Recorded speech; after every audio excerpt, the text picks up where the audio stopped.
Okay, we just started live. Today is kind of another experiment day. For those watching, I've decided I want to start streaming more of the local. Um, Hold on, if anyone's texting me, tell me if they can hear me. Anyway, so today's not going to be like terribly exciting. But it's so today's first meeting, this session coming up of the Colorado Youth Advisory Council Committee, which is something. Oh, hi, there goes the neighborhood. Let's see. What's up? There goes the neighborhood. Very true, Dirk. The only advice the youth need is to never trust or support anyone calling themselves a government. So the fun thing about these can you guys all hear me okay? Thank you if you can. It's this youth it's crazy. The first time I saw this was in 2023. They're supposed to be starting here pretty soon. So well it's only going to be I only have the sound, the audio for this too. We don't have the video link because they do have video at the Capitol, but they only will do audio of something. So anyways, thanks Phoenix Sales. I'm using my older mic because I'm technically on vacation right now a little bit. But anyway, so the Youth Advisory Committee is basically a bunch of kids that are handpicked. There's a handful of kids on there that are maybe from good parents, but they're handpicked kids that are like already groomed and already gonna probably be bureaucrats. And oh, thank you.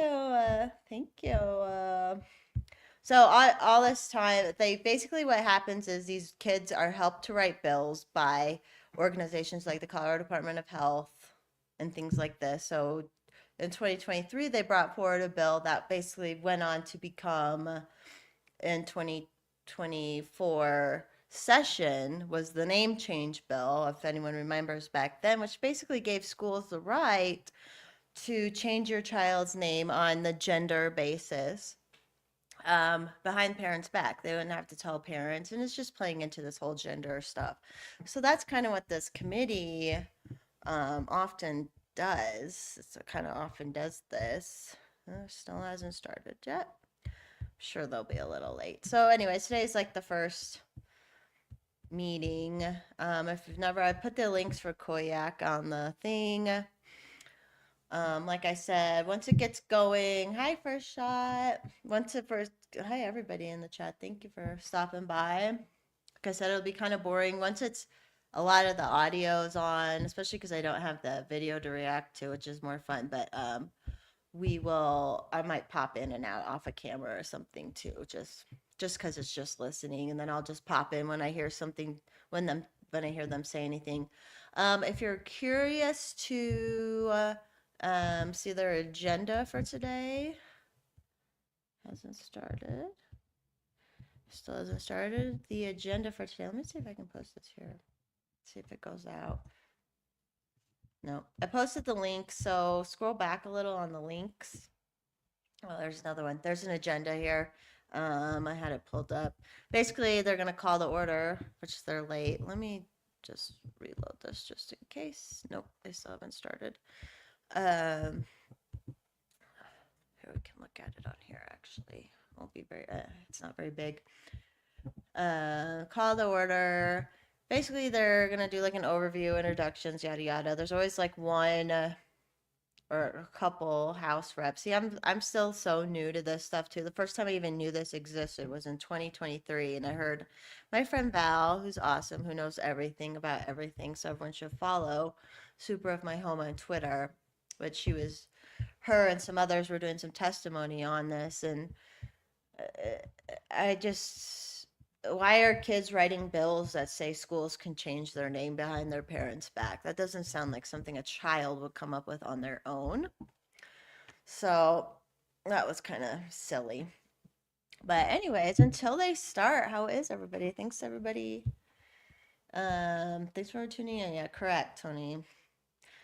So this is still, I'm still testing out doing this stuff more we will probably have a special session towards the end of August, which I will try to live stream what I can. See, the thing with this, they put the House floor and the Senate floor. They have a live YouTube stream, and that live YouTube stream is cool for that. However, there's always committee hearings during the day during session. Sometimes there's multiple committee hearings going on. Well, the only way you can listen in on the committee hearings are like what we're going to be doing today. It's this website here that you can just listen in. But if you sign up, oops, I don't want The that. policy process, Oh, here we practice go. nonpartisan and civility, work together in committees to conduct extensive research and outreach, wrote policy recommendations, impressive, especially for let me know that people you can who are hear- not yet old enough to vote. You can During the hear 2025 audio. legislative session, legislators removed the interim committee's authority to draft and recommend bills, voted to keep the COYAC program to listen to perspectives gathered by youth from across the state in rural, suburban, and urban areas. I'll turn Voted to fund today's meeting, even when we cut most interim committees, the budget gap of $1.2 million. As legislators, we create policies that affect youth, and it's essential for us to listen to youth. This is a public meeting, and the audio is live streamed, recorded, and posted online. Our government proceedings are open and down a little. transparent. Hopefully that's better. People who couldn't attend in person can still hear your important policy. Today, we are excited to hear your lived experience and policy recommendations, ask questions, offer feedback and ideas. All legislators get to choose 5 bills to sponsor when the legislative session begins in January. lie. Legislators on this committee aren't obligated to sponsor bills based on today's presentations, but they are welcome to if they wish. Today's committee members may also wish to introduce students to other Turn her legislators down and me who up a aren't little on bit. this I won't be committee, saying a but are little bit. I'll be interested saying a ton, in a but- particular topic. COYAC students, you have served the state of Colorado well. I'm excited to hear your proposals after a brief overview by COYAC's director, Mrs. Sarah Moss. Thank you, Madam Chair. Good afternoon, legislators of the committee, legislative council staff, COYAC members, their families and fans, my colleague Brenda Morrison, and members of the public. My name is Sarah Moss, and I'm honored to serve as the nonpartisan staff director a few hours a week to these very accomplished students. I generally work with them 3 or 4 hours a week, but often it's some of the best hours of my week. Once upon a time, last August, nearly 40 teens from across Colorado, we gathered in Colorado Springs for our annual retreat. It's dramatic. During Oh, 2 yeah, days, over meals and training sessions, they got to know each other as humans, discussed their experiences living in rural, urban, and suburban communities, and talked about the problems affecting This youth. lady's been a bureaucrat all her We life. asked I'm them to looking bring her a up. few one-sentence problem statements and write them on sticky notes, stick them to a wall. Amid the very pungent odor of permanent markers, the teens shared more than 100 problems affecting youth in their community. Cass, this is COYAC. Just at a few today's committee. examples. Oh, hi, Val's here too. Hi, Val. There's a shortage of teachers. Hi. Wait, Plastic I can hear you. pollution Good. is impacting students' health. I was just Colorado looking up the youth, Sarah's lady. especially in marginalized bureaucrat communities, are through and often through and through. unaware of public health concerns. Staring at a wall of fluorescent sticky notes, the students arranged their problem statements by theme, divided themselves into 6 policy committees, and embarked on a journey. Months of research, outreach, and writing to prepare these presentations for you today. Along the way, my colleague Brenda and I have staffed the students similar to the way Legislative Council staff supports the legislators, nonpartisan and policy agnostic. We've trained the students on how a bill becomes a law, Government 101, nonpartisanship and civility, and provided timelines, work plans, and ideas for their outreach. The proposals you'll hear today are solely the students' viewpoints, research, outreach, and writing, and they have Bullshit. served this state well. Brenda and I have helped them carry on the intent of former legislator Ellen Roberts, could see a you. Republican from Durango who created this program with a bill in 2008 to give teens ages 14 through 19 a role in the lawmaking process. They have a perspective that doesn't often get heard at the Capitol. As the chair noted, they are not yet old enough to vote, for the most part. We also carry the intent of the late Representative Hugh McKean, for whom this committee is named. He was a Republican from Loveland who sponsored the legislation to make COYAC more inclusive and more effective. In 2020, he expanded COYAC's membership to include representatives of the Southern Ute Indian Tribe and the Ute Mountain Ute Tribe. In 2019, he passed a law to create this body, the Colorado Youth Advisory Council Review Committee, with the authority to draft bills and recommend legislation through the interim committee process. Great idea. From 2021 to 2024, that process allowed students to really be part of a year-long legislative process, sometimes multi-year, and experience the highs and the lows of a policy proposal that may or may not make it through the entire process. For 3 years, Representative McKean served on this very committee. He took time to offer thoughtful questions and criticisms, engage in philosophical discussions about the role of government in his kind and collaborative manner. He gave tours to the students of the House chamber and his offices, and he sponsored bills based on the teens' ideas. Representative McKean's legacy includes a deep love of democracy in our communities that he inspired while mentoring COYAC members, and we miss him. Today's policy recommendations, the students' viewpoints, and their writing are the work of a year.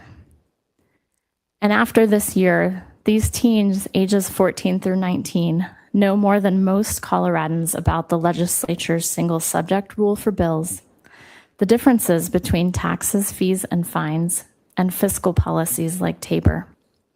I frequently have to remind myself they are still teens. They haven't yet had to choose their own health insurance. Many aren't old enough to drive a car. Most haven't graduated high school, and they haven't yet voted. Thank you, legislators, in advance for your grace as they practice things like being recognized by the chair before speaking. And just as many legislators have other jobs and families and responsibilities, these students balance many commitments: family, part-time jobs, high school classes like sports, theater, school newspapers, and more, like learning to drive. I'm so proud of them for completing their COYAC commitment of creating these policy recommendations and presenting to you today, for doing the hard work of collaborating in policy committees, negotiating disagreements, demonstrating kindness, curiosity, learning, and growth. But even more so, I'm proud of them for mentoring new members who were onboarding this week and supporting each other all year long as they contact experts, advocates, and legislators across the state, embark on stressful school curriculums and competitions, get through the death of a parent and help each other grieve. And during the 2025 legislative session, when legislators discussed cutting or eliminating this program entirely, I'm so proud of these teens for rallying support, for testifying at the Capitol and on Zoom, and for calling upon legislators to save this program. Thank you, legislators, for continuing the Colorado Youth Advisory Council, for holding this meeting today to listen to these students. And while Senate Bill 25-199 suspended most legislative interim activities to help close that $1.2 billion budget gap and removed the authority of this particular committee of legislators to draft bills and recommend legislation, we're still here today. This program matters. We've watched shy teens blossom into talented public speakers. We've watched kids' eyes open to careers in public service, and we've watched cynicism turn into making a real difference. One logistics note for Get today, we are roasted. swapping the They'd be order, roasted as the chair has in her notes of two of the post-secondary planning resources committee proposals. The independent living skills proposal will come first before the resource gaps for young adults, followed by the statewide platform for individual ICAPs. Legislators, I'm thrilled that you get to hear these incredible students present today. Thank you. Thank you, Ms. Moss. Now we're going to have introductions by the COYAC Review Committee members and staff. And we can start on this end. Hello, everyone. My name is Muqadda Sharifi. I'm 18 years old, and I'm honored to represent District 22 as this former Senate representative for the District 22 on the Substance Abuse Committee. And I live in Jefferson County. I used to live in Jefferson County. I recently moved to Aurora. Thank you, Madam Chair. My name is Sid. I'm 17 years From old, and I where? reside in Where Senate did that District girl move 25. from? I'm proud to serve on the Colorado Youth Advisory Council's Healthcare Committee. Hello, everyone, and welcome. I am State Representative Brandy Bradley, represent the rural and urban parts of Douglas County, and I Brandy sit on Bradley, healthcare friend of as the a show, physical friend of the therapist show, in my Brandy real Bradley. job, and our civic veteran affairs.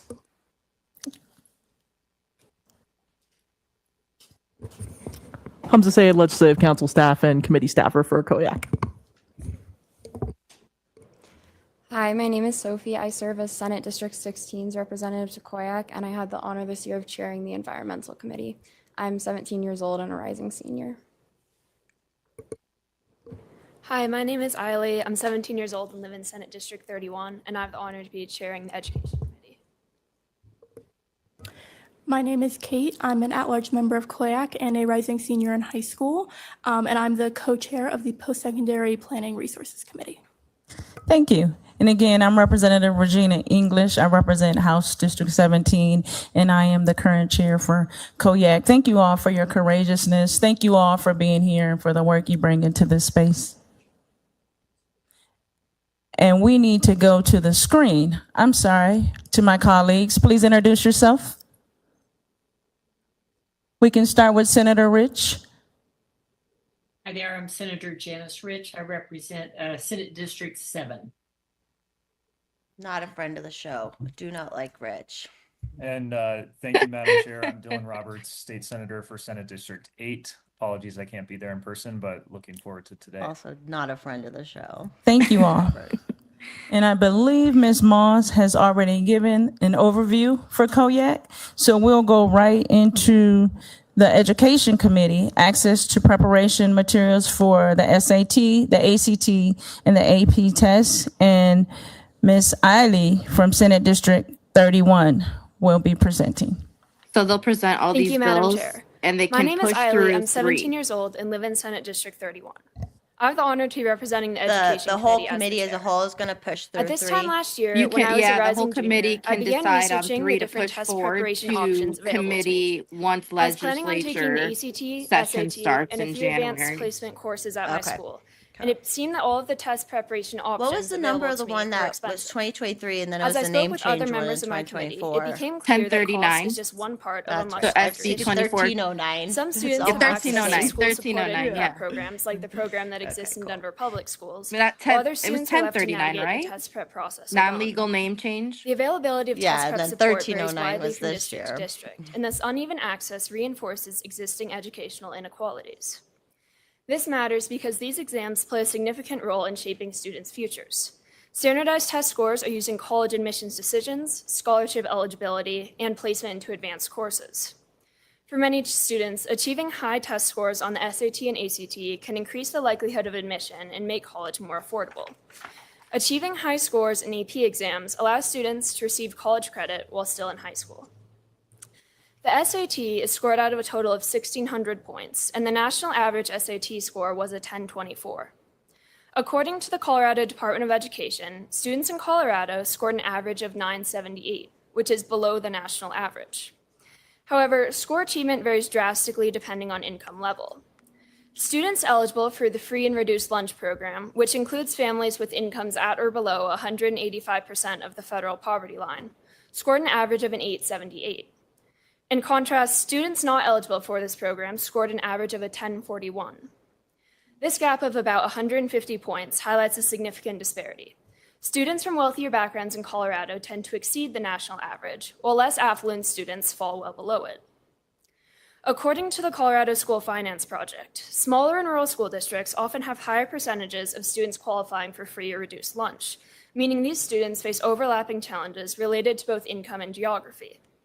While many urban students can access free test prep materials online, rural students often struggle with limited or unreliable internet access, making it harder to utilize these important resources. Despite these challenges, rural and under-resourced students deserve equal opportunities for higher education and the support necessary to succeed on these critical exams. Val's having I will problems now with her pass it phone off to my today. fellow committee member, Fatima, to Under-resourced. discuss our That's a solution good to name this for problem. pores. Fatima? Thank you, Madam Chair. My name is Fatima, and I serve as the Senate District 28 representative for the Colorado Youth Advisory Council. I am also a member of the Education Committee, and we believe that every student in Colorado, regardless of their zip code or income level, deserves a fair shot at success. Access to high-quality test preparation should not be a privilege reserved for students in well-funded schools. To help close the opportunity gap, we propose the creation of a targeted grant program for school districts in rural or under-resourced areas. This program seeks to expand access to standardized test preparation in 5 key ways. First, it would empower schools to purchase or update any SAT, ACT, or AP test preparation materials. Second, it would support the hosting of free tutoring sessions for students. Third, it would help create peer tutoring programs that meet students where they are. Fourth, the program would fund teacher training to incorporate test content into regular classroom instruction. And finally, it would provide internet hotspots for students without reliable access at home so they can take advantage of platforms like online like Khan Academy. By investing in these resources, we can ensure that talent and ambition, not geography or family income, determine a student's future. Districts receiving the grants would track outcomes like test scores, graduation rates, and college enrollment to demonstrate the impact of these investments and ensure long-term accountability. This is a step towards a more equitable education system where every student has the tools they need to succeed. While developing our proposal, we consulted a range of stakeholders to better understand the barriers to standardized test preparation in Colorado. At the state level, we spoke with the Colorado Department of Education, the Colorado Association of School Boards. And we also engaged with leaders from a range of school districts representing rural, suburban, and urban communities in counties such as La Planta, Elbert, and Denver, which provided insight into how access to resources varies across communities. We engaged with advocacy organizations such as the Colorado Children's Campaign, the Colorado Education Association, and Tutored by Teachers to explore solutions and support models. Additionally, we spoke with youth representatives from the Denver and Lone Tree Youth Commissions. To ensure our proposal is feasible and aligned with legislative priorities, we also connected with staff and legislators from the offices of Senator Ball and Representatives Bacon, Hamrick, and Johnson. We now welcome any questions. Thank you, Fatima. Are there any questions? Representative Bradley. Thank you, and thank you both for your presentation. 2 questions. One, do you know the percentage of kids in these rural schools that go seek higher education? For instance, in parts of my rural, I have an 18-year-old just graduated, is going to go to be an electrician versus going to college. So I was just wondering if you figured out the percentage based on the different schools so we could figure out where the money would go. That might be a great way to figure out who gets what money. And then second of all, with us being in a budget shortfall, I was wondering if you reached out to any local businesses to see if maybe that was something they'd be willing to sponsor to some of these schools. Fatima. Thank you, Madam Chair. I will pass it on to my colleague, Eiley, that I am sure has more research onto this proposal. Eiley? Thank you, Madam Chair. To answer your first question, we could not directly find the percentage of students that attend college. However, we know that statewide, 47.5% of students go to college, which is about 10% below the national level. So part of what this policy proposal seeks to do is bring the amount of students in Colorado who want to go to college up by giving them access to college through both these test preparation to give them higher test scores to both get into college and receive more scholarships.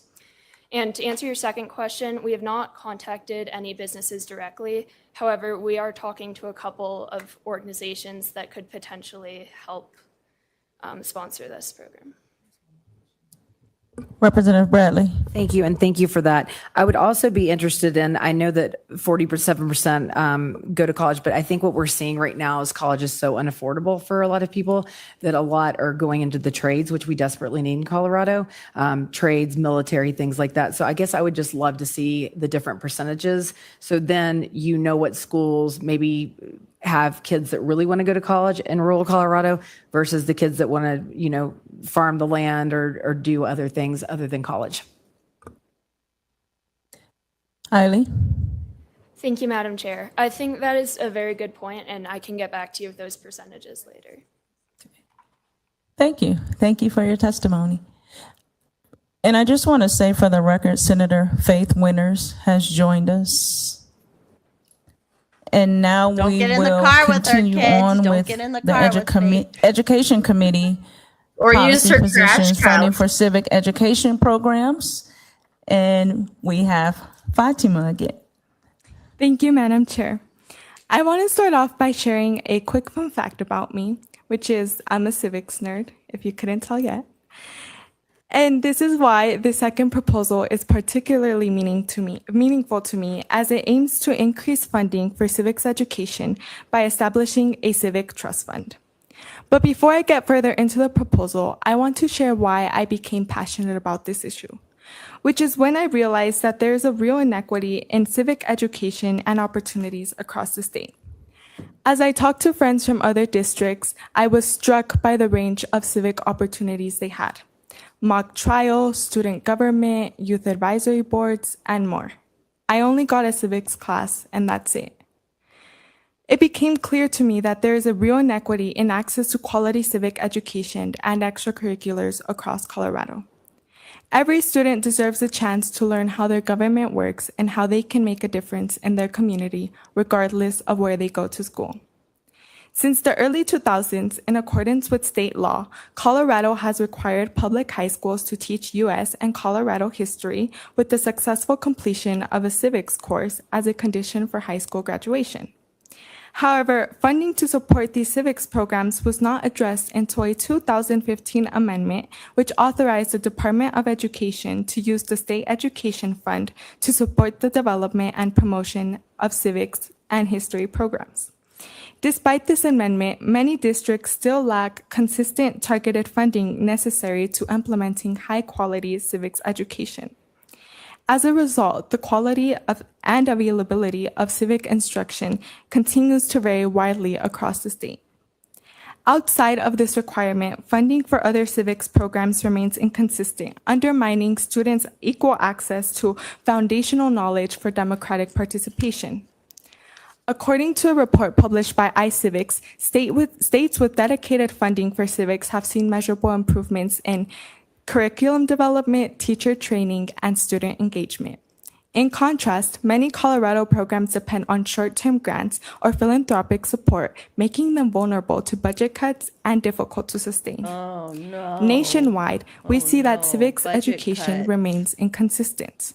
According to 2 national studies, 1 out of 2 Americans cannot name all 3 branches of government, and 1 in 5 Americans are Exactly, unable to familiar. name They're a just single kids right being told this guaranteed by stuff, the First Amendment in the They're so Constitution. bureaucratic and they're so Additionally, 3 out of every brainwashed 4 into this students talk are not already, proficient they're in like, civics. Most kids don't know how to do While this. this Yeah, but what data they teach reflects you in national school is to trends, teach you to it be is a likely progressive. They don't representative teach you of how to similar fight the gaps here in government. Colorado. I will now pass it off to Eiley to share our solution and outreach.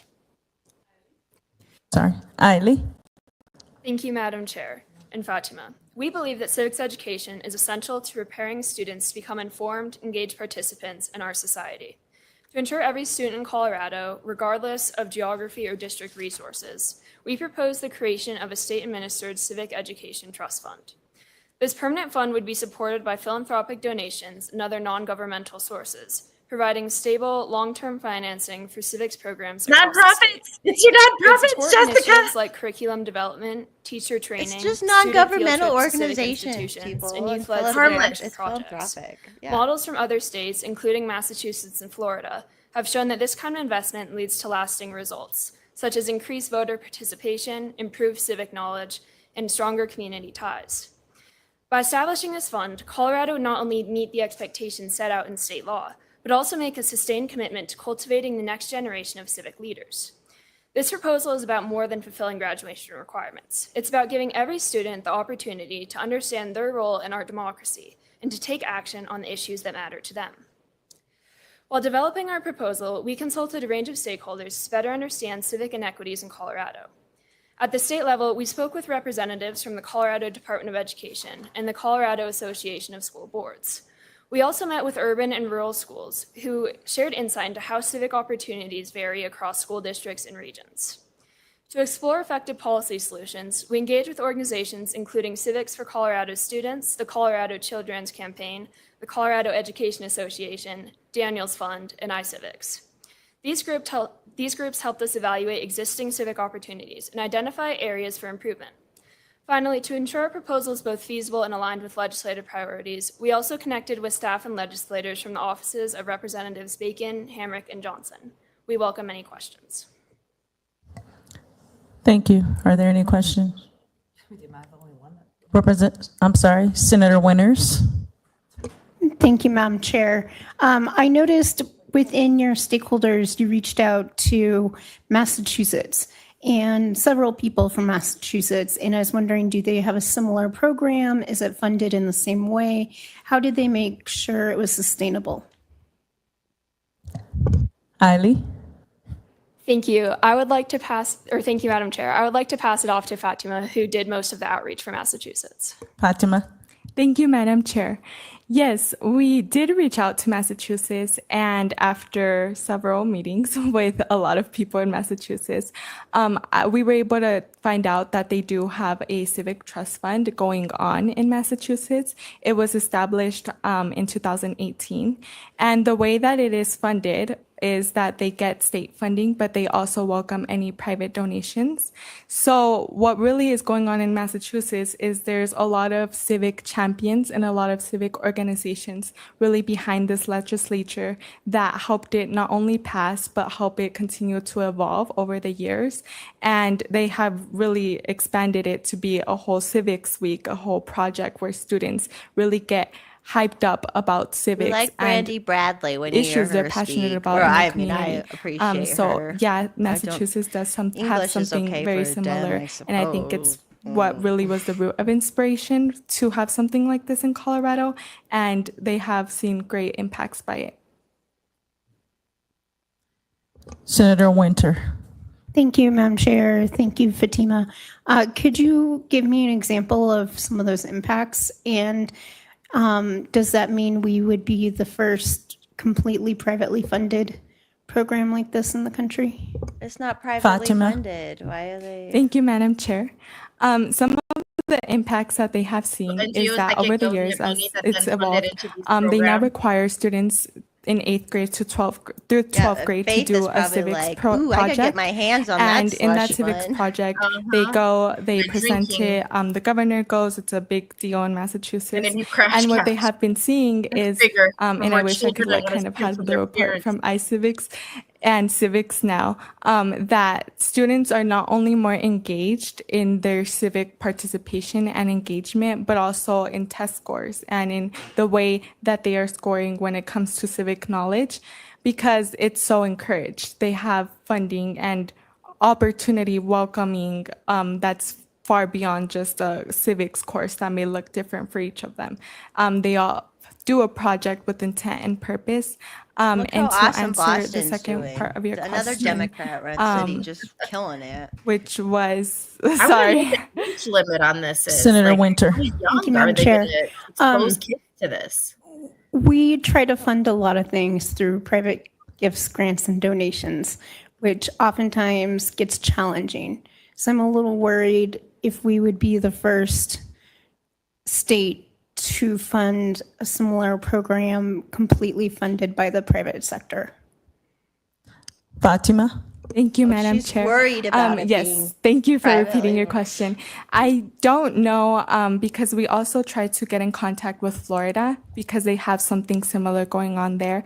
The person who administers the fund stepped down of their position and currently they don't have anyone. So we weren't able to contact or connect with anyone there. So I don't know fully how it works in Florida, but in Massachusetts, it does work with the state and private donations. Here, I believe if Florida doesn't do it in this way, we would be the first to be entirely privately funded in the country. However, after speaking with Daniels Funds, and we have a meeting scheduled with Gary Ventures and other foundations and organizations, Gary people are loving Ventures. the idea, and I For think people who don't know, that Gary hopefully Ventures is after like enough part of networking the and whole connections, nonprofit that NGO really money we can get laundering funding fund scheme. The to mayor make of this Denver possible. used to be like the head of Gary Senator Ventures. Winter? Thank you, Madam Chair. And one final Dirty follow-up. money. Earlier this year, working on a program that was funded by gifts, grants, and donations, the only way we were able to get that to be approved by the Joint Budget Committee was having a commitment letter from a foundation showing that this was oftentimes it might be a little glib, but legislators will say gifts, grants, and donations are a letter to Santa Claus. And so having that letter and the actual interest, I think, will be very important as you move forward.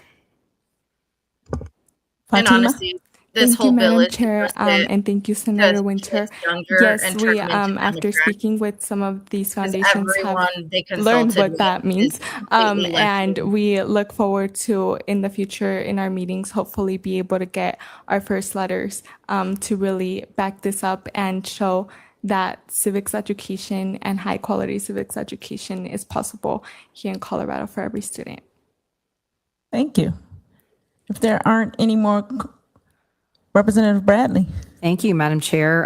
Kind of piggybacking on Senator Winter, her questions, I hesitate to get NGOs to participate. So I'd like to know how we're going to keep politics and ideologies out of civics when it comes from privately funded organizations. I find that to be a big old mess. And so I'd like to understand where you're coming from. And then another question, please. Fatima? Even in Florida, the NGOs Or are in schools Ali? transing the kids. That's what Thank these you, Madam organizations do.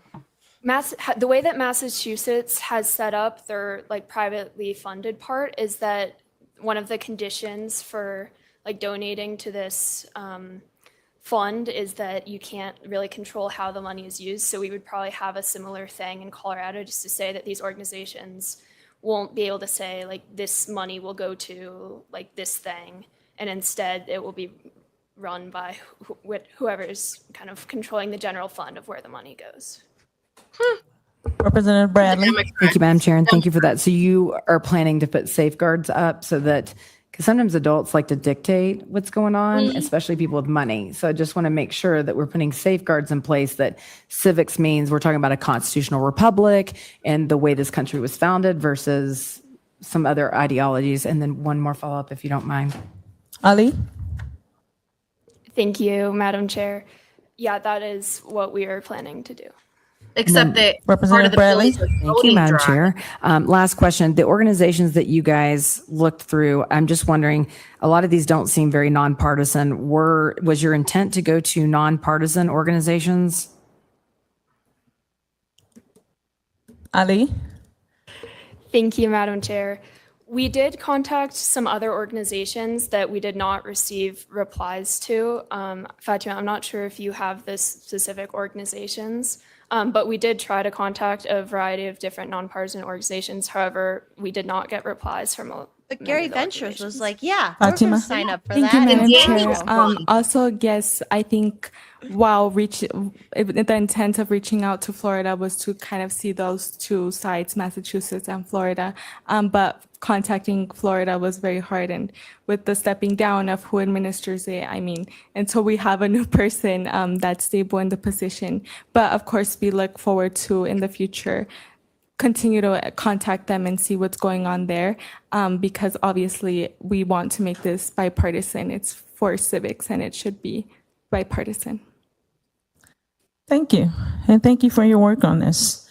Now we will go to the Environmental Committee, pollution from plastic waste, air quality issues, and water contamination. And we have Ms. Sophie representing Senate District 16. Thank you, Madam Chair. I'm 17 years old. My name is Sophie, and I represent Senate District 16 to the Colorado Youth Advisory Council. I also had the honor this year of chairing the Environmental Committee, and like you said, I'll be presenting on plastic pollution. Every year, I'm inspired at this meeting by the stories my fellow COYAC members tell. Unfortunately, plastic pollution is not that awe-inspiring. It's a simple story. As a runner, I see it every day. No matter what trail I run on, there's always plastic off to the side. At my school's environmental club, we've cleaned up Then pick it numerous up. sites, and the You know things what we you can find do? are You can pick it astonishing up. You don't that have to write someone could simply policy. throw into You pick nature it without up. a second thought. As Coloradans, we should be proud of our state's They're gonna be natural so beauty, mad at us. but They're gonna say, plastic "You're is so polluting our mean to beautiful the natural kids. landscapes. They're just It's a kids." small story, a small Well, tragedy maybe if they're we just see kids, then everywhere, we whether it be our shouldn't schools, criticize our them. state Maybe they parks, or shouldn't be just around making our laws. communities.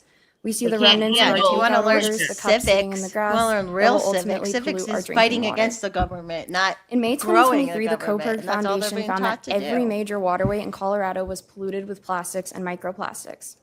Why does that matter? It matters because according to the United Nations Environmental Program, microplastics may cause developmental, reproductive, neurological, and immune disorders. It's small, but it adds up. That's the point. It's a small behavior that needs to be changed, but those small changes add up. That's the point. Exactly. We saw proof of this starting in 2021. When House Bill 21-1162, which was the 10-cent fee on plastic bags and the banning of polystyrene foam in restaurants, was introduced, we all saw it. The subtle shift in our grocery store parking lots. At first, it was hard to remember to grab that reusable bag, but now you see the instinctual habit of grabbing one before you head in. A small change in policy, and just like that, Coloradans had adjusted themselves as reusable bag users. That's what our policy recommendation aims to do. Achieve weren't small, adjusted, it realistic, was and manageable forced. change. Big To difference. start, like, our don't policy get Jessica recommendation started on the expands the domain of plastic HB bags. 21-1162. It would implement a 10-cent fee on each plastic cup sold at businesses selling handcrafted beverages. It would have the same limitations More HB fees. 21-1162 did, meaning that small businesses and those who are not chains would be exempt, along with a high percentage of the proceeds from the fee going to local municipalities to help with mandated enforcement. The goal is to encourage the use of reusable cups instead of plastic cups, especially at major coffee chains. Additionally, we would like to reintroduce concepts from House Bill 19-1143, distribute plastic straws by request only. This would mean straws would not automatically be placed on restaurant tables or in to-go orders, but if somebody wanted one, they could simply request it. Why should straws automatically be placed on our restaurant tables and go immediately to waste when they go untouched? For those who do want to drink with a straw, they can simply request one. No extra charge, no worries, but let's How not are make we it here? so easy How are we to talking be about so straws wasteful. again? Finally, similar to Section 2, we want our disposable silverware to fees, be by request Jessica. only as well. We recommend a policy similar to that of Denver's Skip the Stuff in order to further decrease this plastic waste. This would make it so that customers had to request utensils rather than automatically being given them. Restaurants would still have full autonomy handing out the utensils as requested. Similar programs to Denver Skip the Stuff have been implemented statewide in both Washington and California. Denver's so great. And A Washington's few so notable great. people we'd like to point out on our outreach. We reached out to the Colorado Restaurant Association, Denver's Disposable Bag Fee Program Administrator, and CSU Sustainability Coordinator. This allowed us to see our policy memo's environmental impacts, but also the implications on businesses upon implementation. We also reached out to BlackRock, Starbucks, and Dutch Bros, but did not receive a response from any of those businesses. HB 21-1162 was a small act when it came to reducing waste, and yet it had momentous results. In fact, in 2023, the year the bill was implemented, Colorado estimated to have used up to 1.8 billion less single-use plastic bags than the year prior, according to EcoCycle. Boulder alone saw a 70% reduction in plastic bag use immediately after the fee went into effect. 1.8 billion less bags that have the chance of polluting our landscapes. Imagine if we could do the same with utensils and cups. And 1.8 more If we don't make single-use this bags shift, having then to those be small bought for negative trash, small actions, trash that bags iced and coffee on dog the way to pickup work, poop. those Now we have straws on single-use restaurant tables, plastics going they towards will that instead add of up. my They grocery already bag, are. which I use 3 times. The Great Pacific Garbage Great. Patch currently stands at 1.6 million square kilometers. That's twice the size of Texas. In addition, at the current rate of use, the World Economic Forum projects that by 2050, the plastic industry will account for that's where 20% of consulting, total oil WEF. consumption and up to 15% of total global carbon emissions. It's a choice between letting our small negative behaviors add up and dealing with bigger issues down the road, like a drinking water shortage or health issues caused by plastic, Val sent me a or great making the picture. I'll choice today share it to a little reduce our bit plastic later. use and watch our small positive actions About add up these- into meaningful these sticky change. note sessions Let's that choose the everybody in the positive side. government does Put a now, 10-cent and fee on COYAC plastic did cups, it's on their distribute straws website, and I'm utensils assuming, by too, request if anyone- only, and create a pull it up. Colorado that's conscious of the ridiculous. plastic we utilize each year. Thank you, and I will now take questions. Thank you, Sophie. Are there any questions? Senator Winter. Thank you, Madam Chair. Thank you so much for your presentation. In similar bills to this, the Restaurant Association has, which you mentioned meeting with them, had very specific pieces of feedback, especially from smaller restaurants. And so I was wondering if you could tell me a little bit more about that meeting and what their concerns were. Sophie? Thank you, Madam Chair. Absolutely. So as to the point about smaller restaurants, that's why it would have the same limitations where smaller restaurants would be exempt if they're not a chain across the state. The Colorado Restaurant Association can't offer official stances, but otherwise on memos that are not yet bills, but they were mostly supportive. There was a couple concerns they have, one being a safety risk. If you take out the plastic stoppers and certain other items, it becomes a safety risk on to-go orders where people are driving.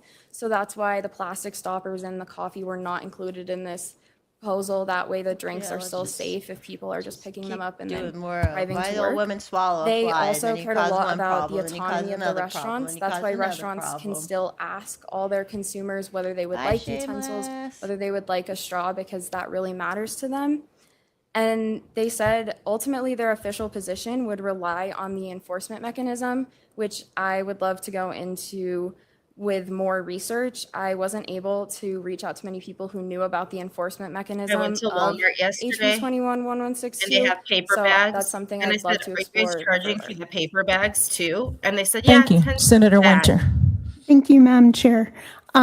And Yeah. were you Remember able they to used to say that connect was with the bad for the disability environment, got everybody community? on plastic In the bags. past, there's been concerns around the use of straws. And if we are attaching a stigma to that and the ability and physical ability and verbal ability stigma to be able straws? to access Stigma those. to straws. And if not, can you please reach out to the disability community in the future? Oh yeah, the disability community, Sophie? which is another Thank you, nonprofit Madam that Chair. sails a bunch I of did not money reach and out to use- them, but they're that's used to absolutely something lobby I for could them. do, and I will do.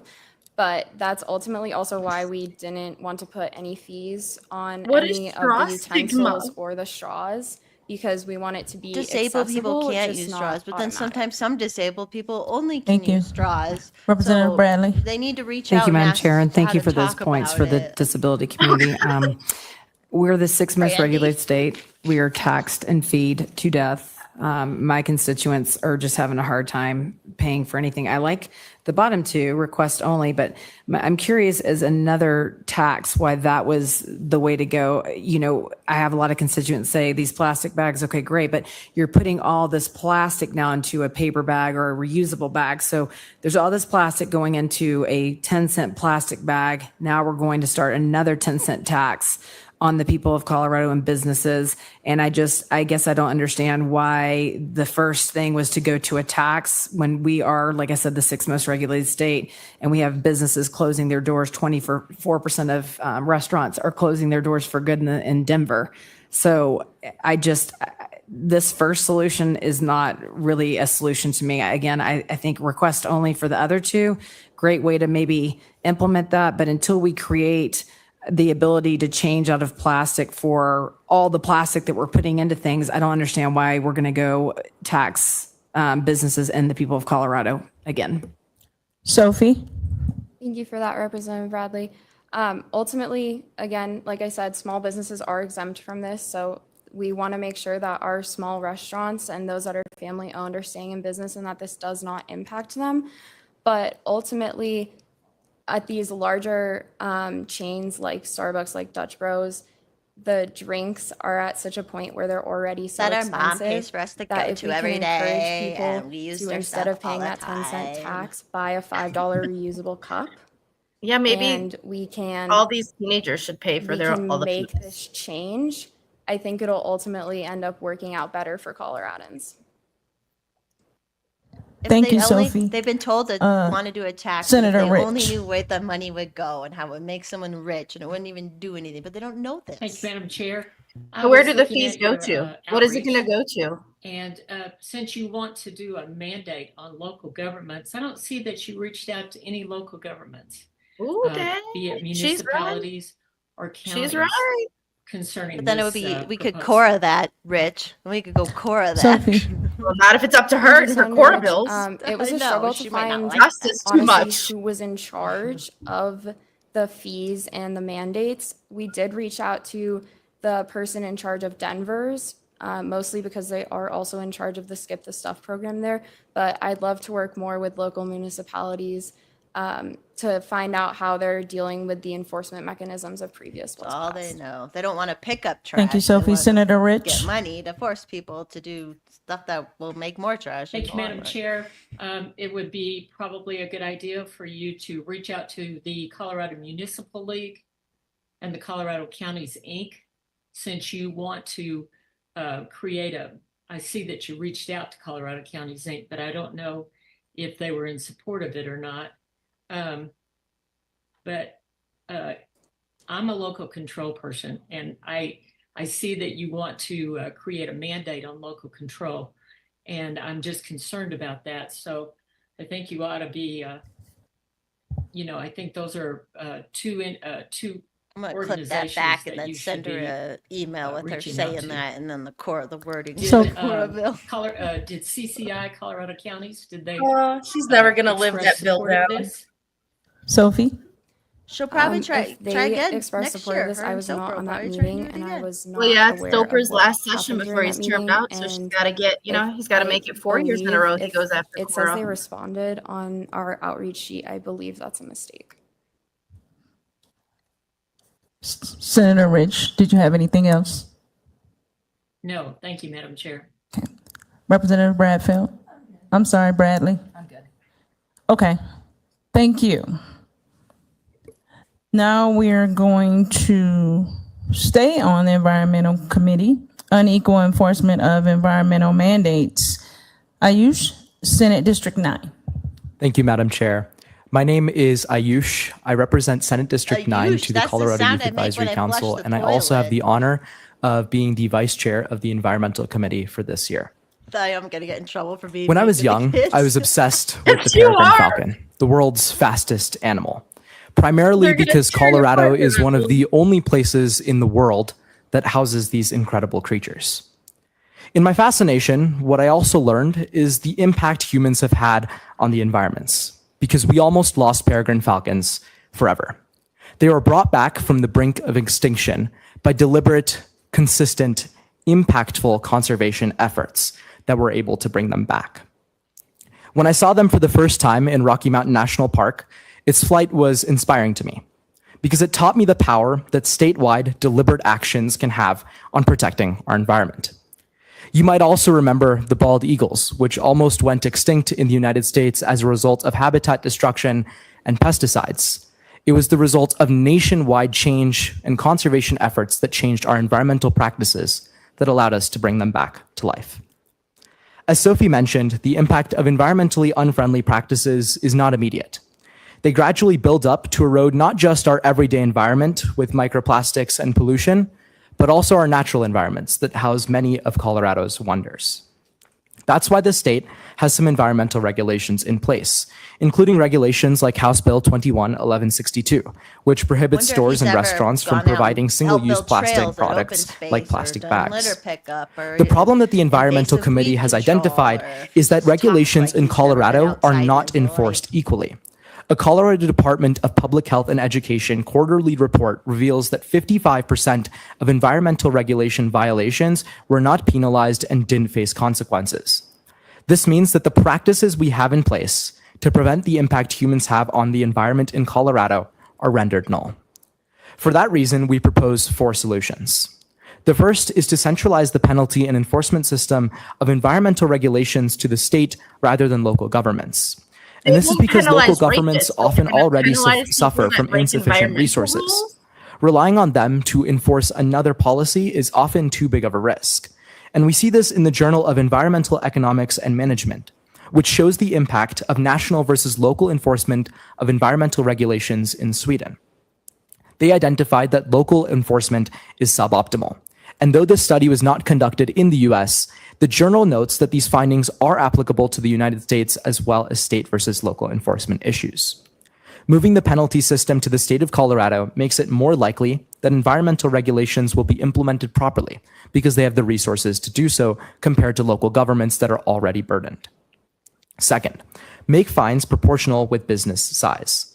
Fines in Colorado are currently calculated on a case-by-case basis, determined by the number of offenses and the maximum civil penalties.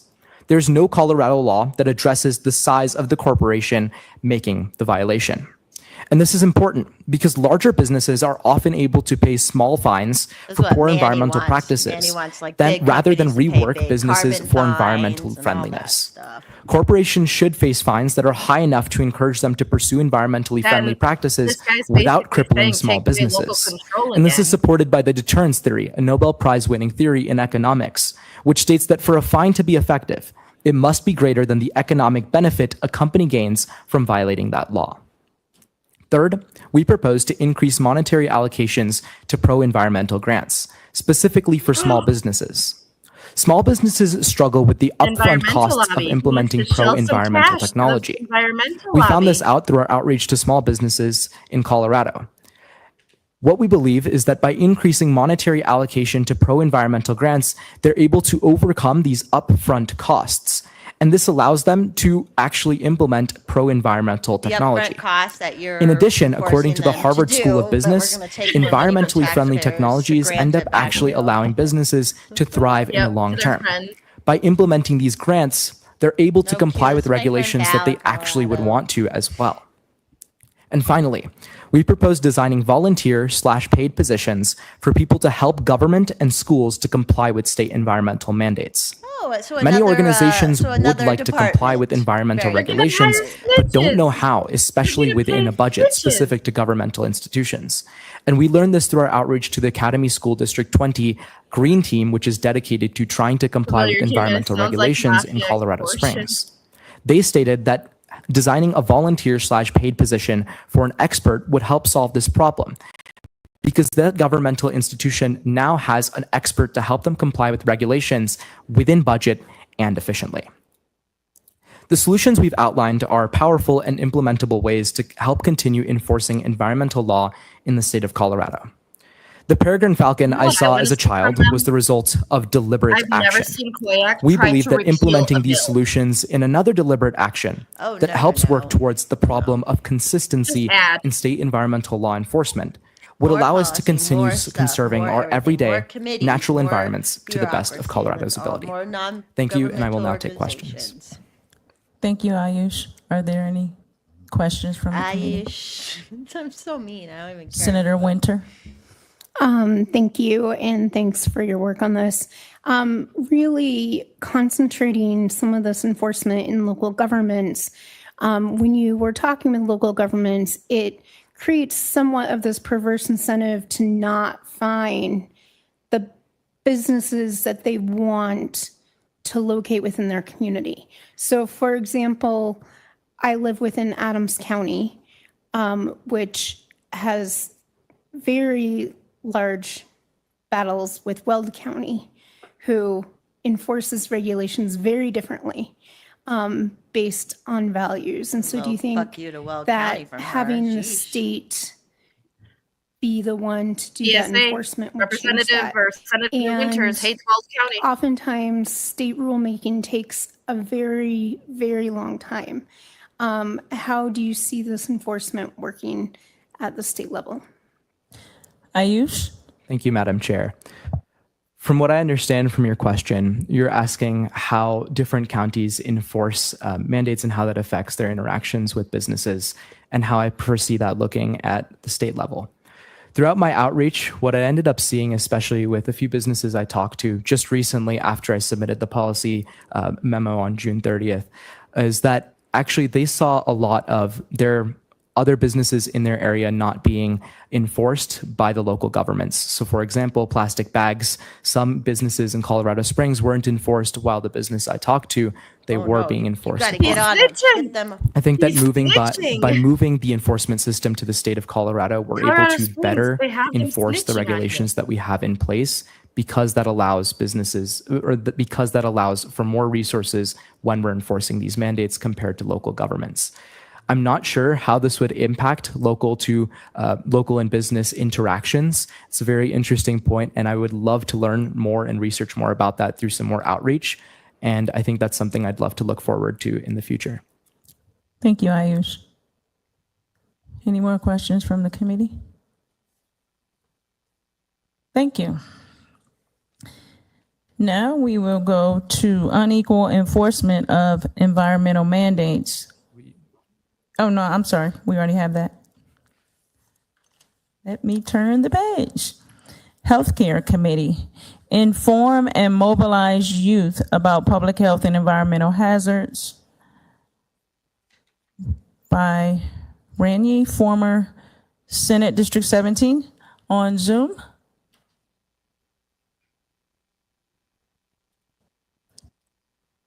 Ranye, can you hear us? Yes, Madam Chair. Okay. Thank you. You're welcome. All right. Thank you, Madam Chair. My name is Rania. I'm 18 years old, reside in Senate District number 17, and I'm incredibly excited to be representing COYAC's Healthcare Committee for the second year in a row as the Vice Chair. I moved to Colorado in August of 2020 as a seventh grader who hadn't even learned the names of her neighbors due to the COVID pandemic. Then you don't need to be dealing with Instead any of of our being welcome to policy. play frisbee in the kid. backyard or drink lemonade slushies in the blistering 2020. sun, I was evacuating from the new home I spent less than 20 minutes in. My first day in Colorado coincided with the Cameron Peak Fire, the largest wildfire in Colorado history. 469 structures destroyed, 208,000 acres burned, and many lives forced to rebuild. The health impact of these fires is just as shocking, with many suffering from pulmonary distress and compromised quality of life. Having lived by Lake Michigan my whole life, I felt underprepared and uninformed. In general, Colorado youth are not adequately informed of public health concerns and environmental That's your hazards. parents' fault. That's With your their parents' developing fault. lungs and immune Talk to your systems, parents youth are for not knowing disproportionately stuff. impacted by The worsening air government quality doesn't and believe in you extreme talking heat. to your parents. The World Health Organization Not in estimates line. that 34% of all children's health issues are the result of modifiable environmental factors, and we can observe this national pattern in Colorado as well.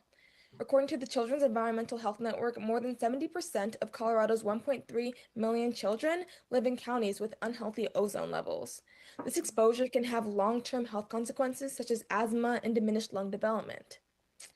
Disabled individuals are even more susceptible to the effects of such Are we environmental informing hazards. kids of all this to make According them to more the Harvard anxious? University Because Center for kids the are Environment, anxious people with already. disabilities are 2 to 4 times more likely to die This or is be injured disturbing. in climate emergencies, including heat It waves, is. I mean, remember you hurricanes, heard and them all at floods. the Jeffco meetings Additionally, over they the. may lack public transportation I went home options, crying have because my difficulty teacher said the understanding earth is emergency alerts dying, and it's due to like, sensory impairments, okay, that or means your lack teacher was accessible scaring Why you would we want communications with to make emergency kids more responders. anxious? Like, However, we thanks keep to new talking public about safety how protocols, there's not things enough are mental changing, health and we're providers because here of all to the anxious streamline that kids. So let's process. make them scared that With they're going to effective choke channels on of the air. information and communication surrounding yeah, because environmental it's just hazards easier to and get public policy health when in you our have scared, state, anxious the health of kids, I Coloradans guess. and at-risk youth will be universally improved. Going forward, we aim to ensure that all Colorado youth are prepared to take agency over their health during an environmental hazard. Thus, we propose that Colorado convene a 2-year pilot program of an emergency preparedness task force, first implemented in one Colorado school district, then expanded upon the program's success.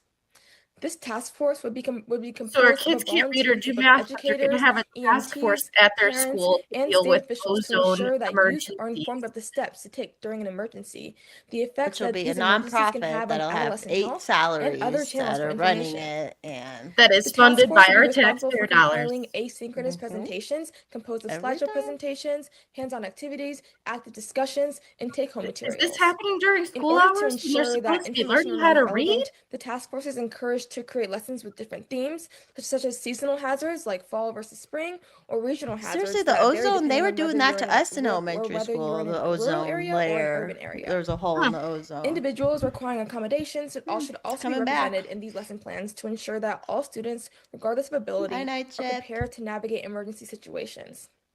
By investing in such public health infrastructure, youth can become pioneers over their health, communities, and futures. Aren't we still paying Secondly, their we medical propose bills? that Colorado They implements can a literally youth do it. They publication can program become that healthy on their mobilizes own youth to too by research major just going for Colorado-centric walks and public caring health about. They're like, issues no, you have and to pass design policy solutions. for us to be able to For be example, healthy. respiratory issues often worsen in the wake of environmental stressors, but one might find that certain medications and rehab options can mitigate the effects. This program they will be pushing mainly meds administered through schools, which can voluntarily choose to participate in the program. However, even if a student's school does not You're participate, fine, familiar. students It's can good. I'm still glad get people watch. So more access to people this in other opportunity states can by look submitting up an their at-large child application that is reviewed by the state. bureaucrat training thing Accepted too. students are And paired with night a shift. local This is expert or called mentor from a COYAC. It's similar a area youth of advisory expertise, committee with where whom they kids work get throughout the to year to research help push significant public health policy at the issues state level. and design implementable solutions. I.e., an adult At the end that of the runs a process, students should have nonprofit tells them what kind of bills they're going to bring report up about the to then chosen topic, pass, and then when you professional question outreach it, catalog, they and yell a at you visual and say, slideshow "Why are you presentation being so summarizing the mean to the project. kids that want to For added pass the experience, bills that the we can't program will pass organize a ourselves student because visitation day, we're where going to be students, too researchers criticized?" spend Yeah, time that at kid was talking a about dedicated snitching Colorado on bats. department You to kidding me, engage in kid? project revision Yeah, and mock Colorado Springs, they were presentation. snitching on some of your businesses on After this review by call. statewide field experts, research projects will be published in the Public Health Digital Library. And in July, students can present their finalized slideshows at the Colorado Health Symposium, a 2 to 3 day event where they will connect with local Who's organizations going to pay for and these kids researchers to go to that begin 2 or 3 implementing their day ideas. event?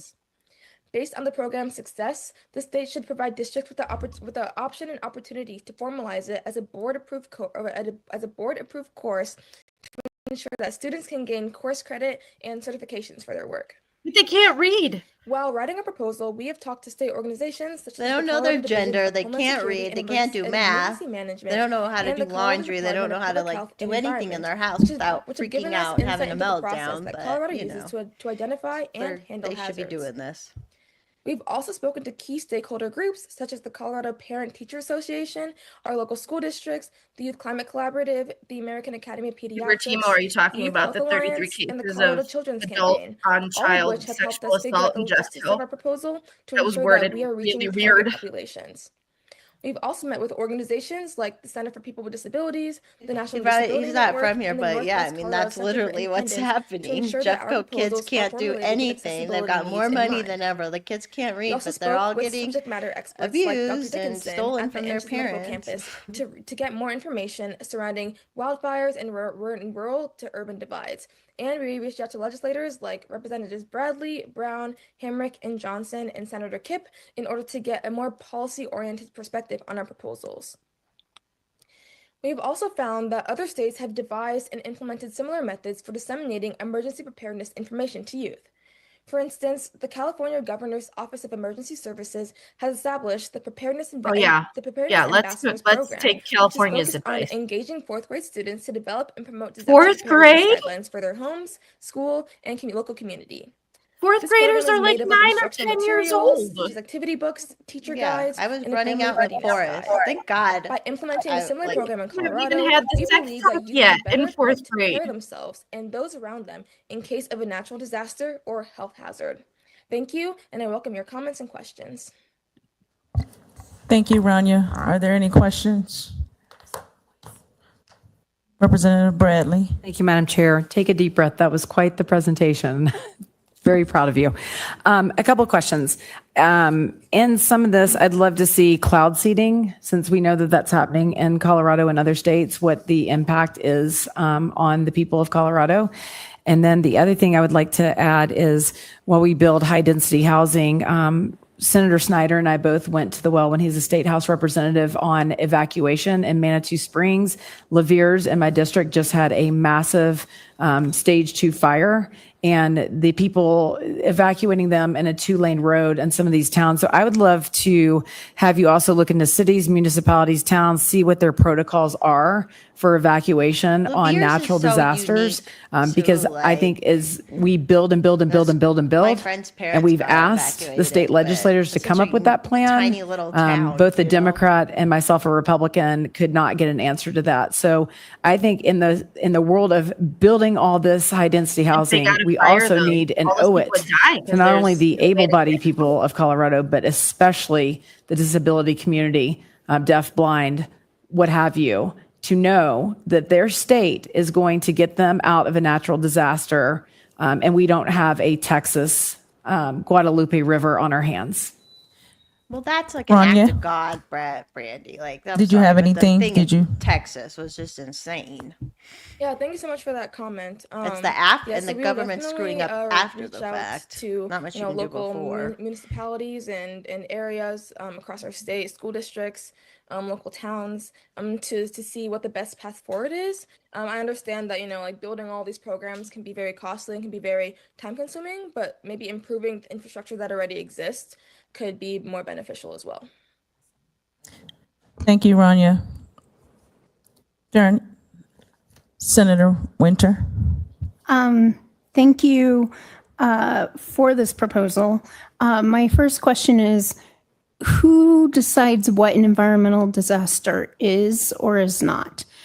So we had more high pollution ozone days last year than Colorado's ever had. Would every high ozone day be considered because people with poor lungs like myself are more vulnerable than people that aren't? Bitch, she's all trying to play And victim. kind of where is that? Some people might consider cloud seeding an environmental problem, and some might not. And so, where are those decisions of? I know specifically around Suncor, Pretty sure that's federal, lady, 'cause that's how you get having money. the community People in to be help you. told when and how pollution is released has been incredibly difficult. She went right after And Suncor, so of course. I think I just want to know if you've Care thought about about the those environment, details. but we're going to build a bunch of houses in our Rania? backyard on top of former nuclear Thank you, waste Madam site. Chair. Yeah, I definitely believe Yeah, I that mean, leaving look, I those still can't believe decisions they up built to so local close to Rocky governments Flats. and And I Yeah, heard that's like what I'm communities is saying. they were best, because never we know that supposed to, environmental but like hazards and Right. public somebody health got on the concerns FHA vary board and depending made on it so whether they you're would in have to do Denver or whether you're in mortgages out. Steamboat You know, it was all Springs or sneaky, Durango. sneaky. And that's then all of them are think going to that's get where all the cancer. progressives are, and that's all the having local progressives out communities there. Well, Like, insight and have not more all of them. I authority know we over have some that friends out decision there, but process, that's would be mostly best for who their moved communities and the out people that there. reside in those communities and Crazy. Is that contribute to those Candelas? communities.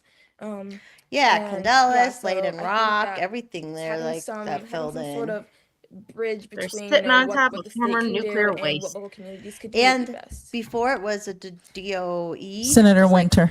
when Mr. Forrest Money worked there was Thank DOE, you. but I used to be would private, just have your and committee talk they just about buried stuff everywhere, what even on that the would buffer look zone. like, There's stuff because we buried do there. have Like they've already settled local law lawsuits. enforcement officials me. around oil and gas and how they Oh, are here interacting we go. with them.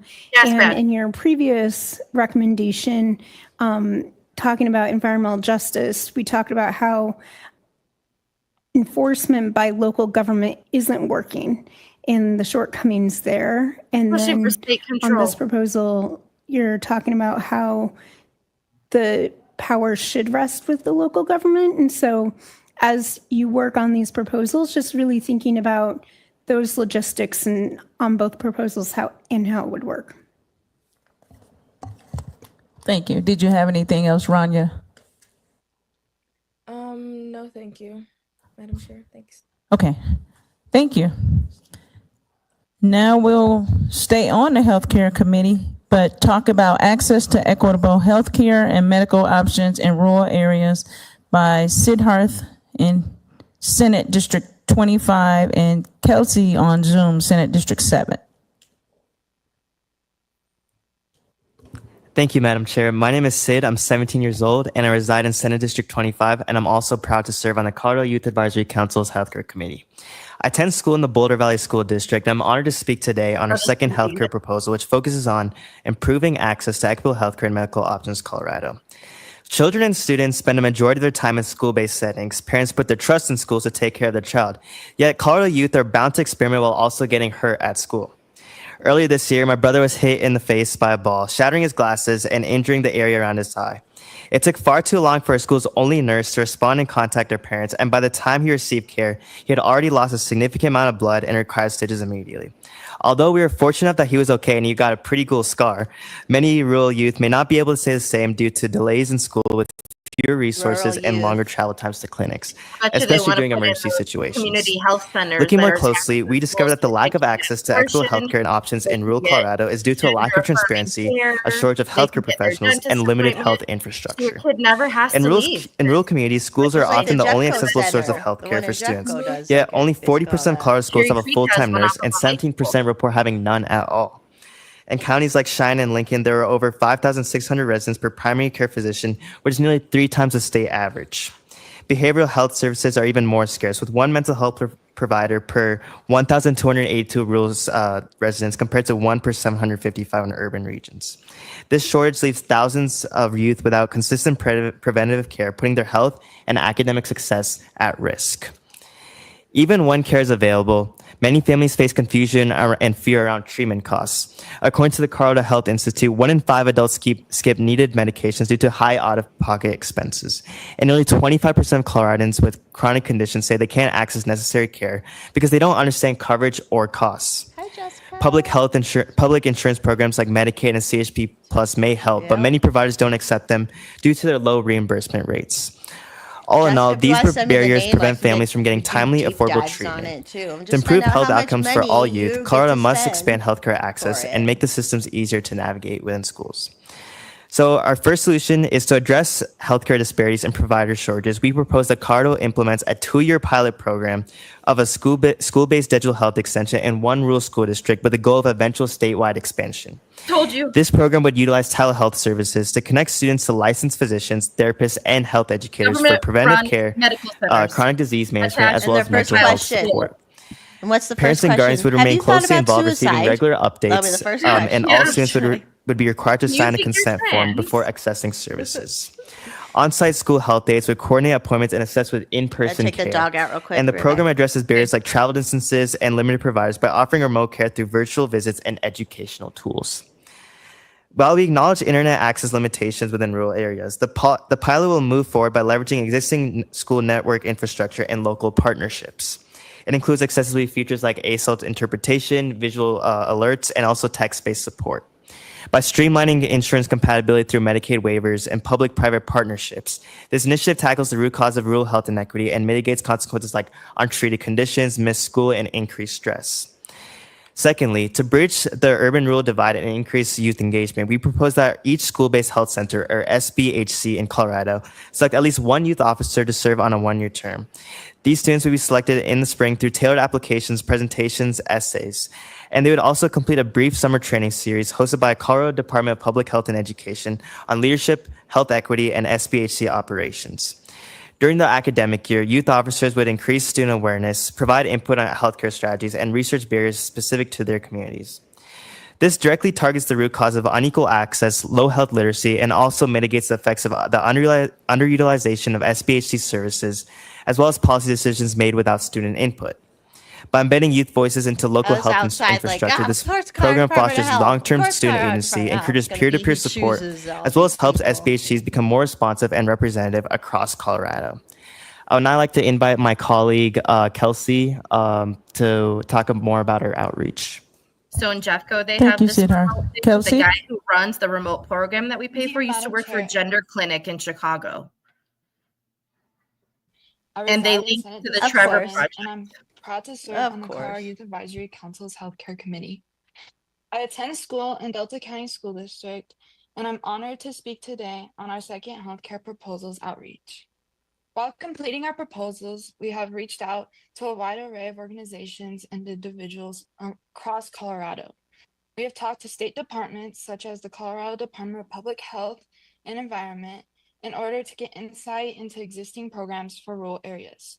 We also spoke with school nurses and administrators from both rural and urban school districts, including Delta County and Jefferson County, to better understand the field health and safety needs within schools. Additionally, we have met with key stakeholders such as the Colorado Rural Schools Alliance, Colorado Rural Health Center, and Colorado PTA, and the Colorado Association of School Executives to ensure that we are meeting Jessica, they the reached needs out of to rural Colorado rural PTA. youth. They reached out to We Dawn have also Fritz. met with key advocacy Yeah, and groups she's such as so Young like good and Invincibles, not a demon at all the and not Colorado care Children's about. Campaign, the Youth Health She doesn't Alliance, testify who to all mutilate kids' body helped us parts. gain You a know, the deeper PTA understanding of ways to literally reach is our like target population. socialist because We they're also aligned with the reached out to CEA. legislators such as This Representatives makes sense. Bradley, Government-run Brown, hospitals for Hamrick, children and in their Johnson, school. and Senator Free Pitt, lunches for your children in their whose school. policy Next will experience be added free valuable childcare, context to after-school our childcare in your recommendations. kid's school. We have Your also kids found might as that well other sleep states there. have Why do devised they and need parents? implemented Just birth similar them and hand them models for over. improving school-based healthcare access in rural areas. For example, Texas is Children Health Access through Telemedicine program connects students to remote mental health providers through school partnerships. North Carolina's School-Based Telehealth Alliance offers virtual access to healthcare professionals in medically underserved rural communities. These programs rely on school infrastructure and strong community partnerships to ensure care is both accessible and consistent. Thank you. We welcome your comments and questions. Thank you, Kelsey. Senator Winters. Thank you, Madam Chair.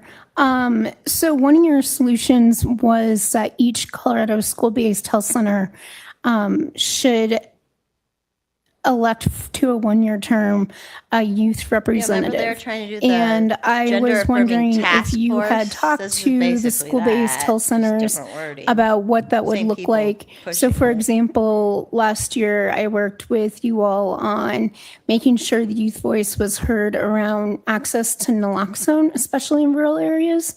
But where we wanted the youth voice, oftentimes they'd spend 8 hours talking about heart palpitations instead of naloxone. And so we figured out an alternative to get that youth voice in there. And so I was just wondering if anyone had been to an SBHC meeting, if we knew what the meetings looked like, if we knew what those commitments were, or if we had talked to anyone that serves on a SBHC.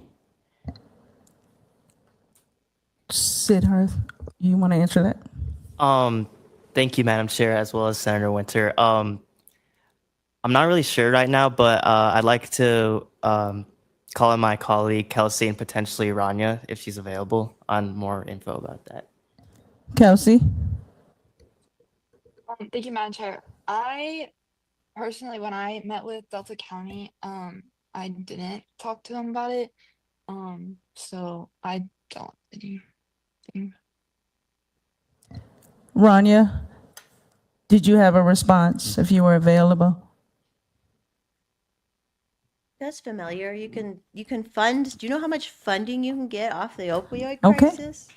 We're never going to get rid of the opioid Senator crisis. We're going Roberts. to keep it. We're going to keep making it worse and worse. Thank and then you, we're going to Madam say, Chair. oh, we're helping. Thank you both for your presentation and for And I your don't think work they on, passed that bill out of COYAC rural last year. healthcare. Proposed it, but I don't think it something passed that out of is a committee. very important priority for the district I represent. So I appreciate this. My question is, how does this build into, or how could it build Yeah, into Q, the you'll have to bring them iMatter in for the program that we have in state-sponsored Colorado? dick I think cutting we when did a you lot get of work back over the home. last few years to create that program and then make it permanent, where we at least provide the opportunity for reimbursement for mental health coverage for students. I know That's that not your job. infrastructure challenge presents itself in Yeah, and rural the more they Colorado, shuffle but in, the more they this can, seems a little the bit more they similar, so can I'm bill, wondering how the it more would interact with that existing reimbursement they program. can get. So let's just funnel those kids Siddharth? in. Thank you, Madam Chair, as well as Senator Roberts. Just want to clarify, you talked about like integrating, or not integrating, like potentially similarities between iMatter and its mental health aspect again. Senator I Roberts. already have 80,000 of these Yeah, programs. yes, thank you, Madam Yeah, Chair. I matters the So whole I reason think that you're gender proposing a pilot program mutilation that I made think its would way cover into both physical schools. health Like and they're the behavioral ones who health. And so of course propagated I it. matter is They're more the on ones who behavioral have that health side, crisis but hotline do you feel like this is that like could get on duplicative there. or could it be additive Uh-huh. to the I Matter program? You know, given our budget situation, we obviously want to find efficiencies where we can. Sidhar. Roberts Yeah, doesn't care about the budget. thank you, Madam Chair and Senator Roberts. I definitely think that we could integrate iMatter into this pilot program. The reason why we did opt into the pilot program was because of the recent cuts happened within our state government. So we want to see like how that first, how having a pilot program would benefit the rural schools They know in general about the cuts, but before none doing of them a are making statewide anything expansion. about cutting money. It's all Physical, more. Add more, like add you more, mentioned add that the iMatter program focuses more on behavioral services. I believe like telehealth services would also help with physical as well. Students wouldn't have to go drive long distances, and they would be able to let's say if it's like a simple Jess, they're stitch making or a burn, puberty like like maybe a, like a school nurse or even puberty's themselves could help a on a telehealth disease. service on They're that. so sick. It's so sick what's going on. Rania. Yeah, thank you, Madam Chair. So we actually did reach out to school-based health centers. Bye, Kim. We reached out to Paxton Hyde, who works with the Health Access Branch and is legislative What was that policy name? I didn't advisor hear it. of the Did you hear it? CDPHE. Jackson something. And we reached out to him last year because we also had a similar proposal about was Jackson health Gonzalez. literacy Is that what she in said? schools and promoting No, I don't think so. educational materials in school-based health centers. And I believe that when we reached out to him earlier this year, our proposal was a bit different. So we could definitely reach out to him again to present him with like this revised proposal and see what he thinks.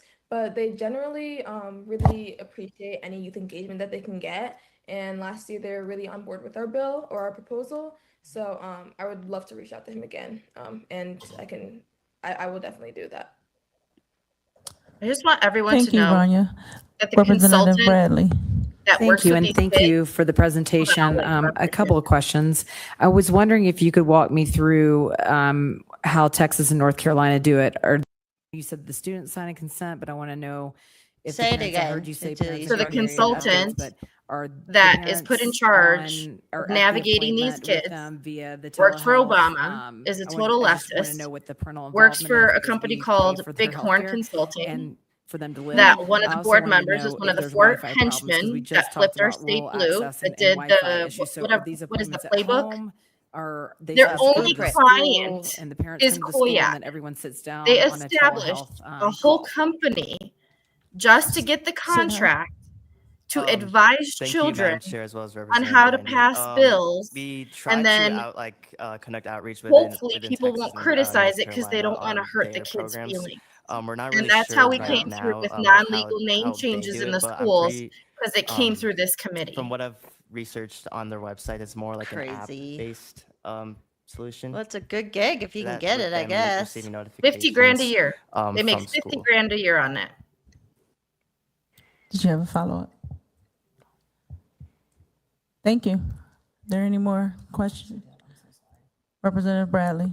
The other question I have, thank you, Madam Chair, was did you reach out to Colorado Hospital Association or any of the Colorado insurance carriers to see what their opinion was of this? Sidhar. Thank you, Representative Brandy and Madam Chair. We did not contact insurance programs, but we did contact the Colorado Rural Schools Health Alliance, and they did mention that within like rural areas in general, like certain insurance programs does not really cover certain populations within rural. It's more like the urban region in general. So we're trying to figure out how can we use like private partnerships as well as like Medicaid Medicaid may not be able to help with that currently, but we're just trying to see like how we can fully utilize. You said nonprofits again without saying nonprofits, Jessica. Thank you. They got them trained so Now good. we will go Just on to non-governmental. Post-Secondary Planning Resources Committee, Independent Living for Young Adults. And we have Kate. Oh, this is going to be And getting kids she's at away from large, their and abusive, Julia, non-gender representing loving Senate parents. District 14. pull it up to read it. And we're going to start with Kate. Thank you, Madam Chair. Oh, yeah, I'll put I that would just link like too to with all clarify, the- because we have multiple proposals related to independent living. Which page are you guys looking at currently? I'm gonna put the links in the Is chat this for life all skills all or these, cognitively disabled in adults? case anyone's interested. 57? Is it? You can go back and read the buzzwords.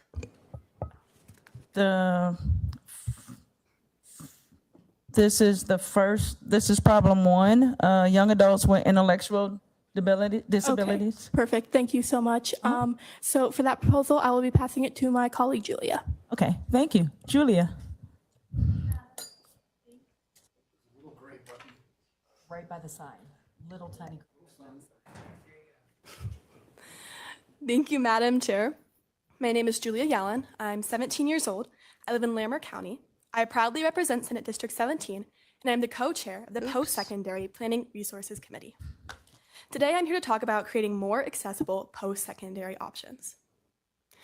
A big part of my high school experience has been my involvement within the Unified Program. The Unified Program is essentially this place where students with intellectual disabilities can take classes with peer mentors, gain help, break social stigmas, and eventually grow friendships. A good example of this is the Unified Drama class, the theater class, where we would work alongside students with intellectual disabilities and theater to class. write scripts, Wow. memorize lines, and build sets. The problem I identified, though, was that there are limited career paths after high school. The solution I identified was opening up more through vocational schools. First, to touch on the problem. Through becoming closer friends and more in depth within the Unified Program, I've seen another side of it. What ultimately happens when these students graduate? Some of my friends I saw who wanted to help with education and loved children and wanted to help the education sector flourish were put into a box where they ultimately had to become janitors. Now, not that janitorial services are necessarily a bad job, but it was one of the only jobs they were able to achieve with Colorado resources. A commonly used phrase to kind of exemplify this is the 4 F's of intellectual disability employment. First, food. Working as a cook or a cashier in a restaurant. It sounds like she's Second, sped filth, up a little bit, janitorial but services. it's not. Third, filing, organizing and maintaining files. And fourth, factories, manufacturing and assembly jobs. This is not unique to my district, but instead is actually a statewide issue.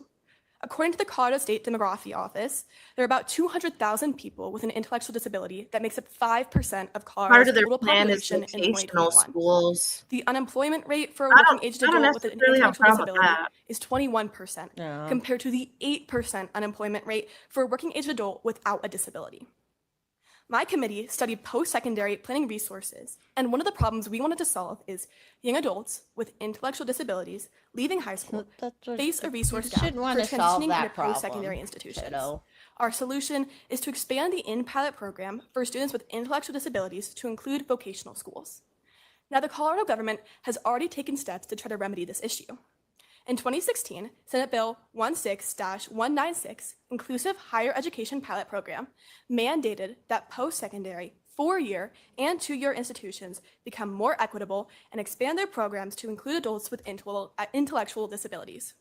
However, with one problem solved, another one quickly arose. This program was largely only used by affluent families, because on top of paying for living expenses and medical expenses, these families now had to pay for college tuition as well. This is where vocational schools come in as an option that has a lesser cost. For instance, public universities in Colorado charge over $9,500 per year in tuition and fees on average, while private universities cost $22,000 per year. In contrast, Colorado community colleges charge an average of $3,600 per year. This I mean, I shows don't have that the problem with gap in the wealth vocational disparity programs at will community ultimately colleges. be I think minimized they're a great and allow option. for more students to have access. This one to these doesn't upset me options. very much. Now, within the program itself, necessary supports for students with Wait for intellectual the next one, disabilities Jessica. might include reading at a different The grade level next in one's the to course want the textbook, government a to teach decreased kids number how of to find an tasks, an apartment and a assignment, or job. exam, changing the exam format from a written paper to a multiple choice test, lessening the length of a writing assignment, rewording questions on an exam to a simpler language, or others based on the student's individual need. IN has a 4-pillar system of education. First is academics, second is social engagement, third is employment, and fourth is individual life skills. The academic pillar is the most intensive. It contains a modified course in which you earn a modified certificate. The second pillar is the social engagement pillar, which has peer mentors who can assist with tutoring, workshops, and social events. The employment pillar is job shadowing and preparing students for the job market. And the final pillar, which is the independent life skills pillar, is writing a check or just learning how to set an alarm. If a student takes a modified course after completing their education, there is a modified certificate for the student. This is an essentially beneficial factor to trade schools because within the status quo, trade jobs require fewer educational requirements. This means that the students with intellectual disabilities who choose to take a modified course will still be competitive for a job market that, as mentioned today and as known throughout Colorado, is in desperate need of more employees. Now, IN has already shown and proven to be successful. As of May 2024, 63 students with intellectual disabilities have graduated from inclusive higher education programs in post-secondary institutions. Currently, there are approximately 100 students enrolled in inclusive higher education programs in post-secondary institutions. And IN has proven to work, resulting in an 84.2% of graduates who are employed, and they report working as administrative assistants, dietary technicians, educational aides, servers, ushers, and way more. On top of that, IN currently has a 4-year sustainability system where post-secondary institutions stop relying on state funding and are able to become self-sustaining after 4 years. Those 4 programs that are self-sustaining are Arapahoe Community College, University of Northern Colorado Greeley, University of Colorado, Colorado Springs, and Regis University. Now, within some of our outreach, we talk to IN themselves to get their perspective on the feasibility of this. Then we talk to schools that have already used this perspective, for instance, Metropolitan State University of Denver. To help understand the perspective of vocational schools, we talk to Pikes Peak and Red Rock. To help understand the perspective of high schools, we talk to Kim Kenyer, the Associate Director of IDD Policy. Then we talk to the Colorado Department of Education to get their stance. Then the Colorado Department of Labor and Employment. And finally, to understand how easy it is for these students to be able to move to a vocational school after high school, we talked to the Youth Services and Transition Unit Manager. Thank you. I welcome your comments and questions. Thank you, Julia. Are there any questions? Nope. Thank you. Good job. Now we're going to go to the Post-Secondary Planning Resource Committee, Independent Living Skills for Young Adults, with Kate and Ms. Julia, and we'll start with Kate. Thank you, Madam Chair. My name is Kate. I'm an at-large representative of COYAC and a rising senior in high school. I'm honored to be a member and co-chair of the Post-Secondary Planning Resources Committee. Today, I am presenting this proposal on behalf of its primary author, who is unfortunately unable to attend today. In the most recent session, Colorado passed House Bill 1192, which adds personal financial literacy as a high school graduation requirement. That was a This was an Hartsook important bill. step in preparing students for the future. Financial They were trying to literacy force is kids part to of an fill out essential FAFSA, set that it was of life mandatory skills for that every graduation. student needs to be successful as an adult. Get them in the college However, pipeline. our Take committee them has in. found that there are still gaps in what life skills are included in Colorado high school curriculum. Skills such as finding employment and housing, understanding contract terms, and basic legal knowledge are essential skills for students to be successful as adults. Every young adult will come across these situations at some point in their life. However, not all of the knowledge needed to be successful is included within our high school curriculum. This leads to gaps in students' ability to handle these adult situations. Wait For example, a National Apartment Association study found that 60% of first-time renters reported confusion regarding the terms of their lease. Being able to understand things such as lease terms is important for young adults, and yet it's not something that they are currently equipped to do. This is just one example of the many life skills that our young adults need to be successful. Because Colorado schools do not include all of these skills, this means that students have to find other resources which may be less accurate or applicable to their situation. I believe I went to the or library. They simply aren't equipped with the knowledge to be successful. We have the internet. To solve this problem, this proposal recommends updating and developing a life skills curriculum. This curriculum would include recommendations for lessons and activities that teachers could incorporate into already existing classes. These lessons would not be mandatory. They would be an option for students who are interested and for teachers who can readily incorporate them into classes such as personal financial literacy. There are also several models of how this curriculum could run. One example is an outside program known as Life Smarts. This focuses on consumer education, critical thinking, and equipping students with the skills they need to be successful as adults. Overall, what we can see is that by just creating some recommended curriculum and activities, we can easily incorporate important adult skills into our students' learning. We can make them more equipped to handle things such as renting their first apartment, finding their first job, understanding a contract or a lease, and overall, feel more confident in their adult lives. Equipping students for these practical skills that they need after graduation is incredibly important for Colorado. Our primary author of this proposal talked to the Colorado Department of Education and the Colorado Parent-Teacher Association when developing this proposal. They mainly stress that they do not want this curriculum to be Dawn mandated, looks like she should as tell that can people place how an to additional live burden and on those life educators. skills. However, if we provide it as a requirement and a resource that is available to educators, it can be implemented within classrooms. She also spoke with the Colorado School Counselors Association and the Colorado Association of School Executives, among others. She reached out to many legislators, including Representative Johnson and Senator Bacon. The counselors that tell them Thank you to so much. question I their welcome your gender, comments and or the questions. teachers And that if tell there's them a to question sign that up would be for a best loan answered that by they the have no primary idea how the author, school loan I will pass works. along for her to follow up. Or tell them that they should pretend to be you, homeless so Kate. that they could take them to a different questions? state, have them become their lover. Yeah, that did We'll go to happen. Julia. Jeffco. That's all we And in Okay. Durango, Well, right? thank you. Oh, When yeah. She was almost 18 or Now whatever. we'll go to Post-Secondary Planning Resource Committee, statewide platform for individual career academic plans. And that will be you again, Kate. Thank you, Madam Chair. Just as a reminder for everyone in the room and everyone listening online, my name is Kate. I'm an at-large representative of COYAC and a rising high school senior. As a rising senior, my peers and I are having to make big decisions Is about what rising our a life will school look or like just after a graduation. thing they The gave them? choice Just of that what post-secondary she's in the path to summer pursue between can be senior and senior complicated. year. So rising And senior students is need almost access to resources to inform and assist them in making this decision. My committee looked at post-secondary advising resources in high schools, primarily focusing on Colorado's individual career and academic plan process, also known as ICAP.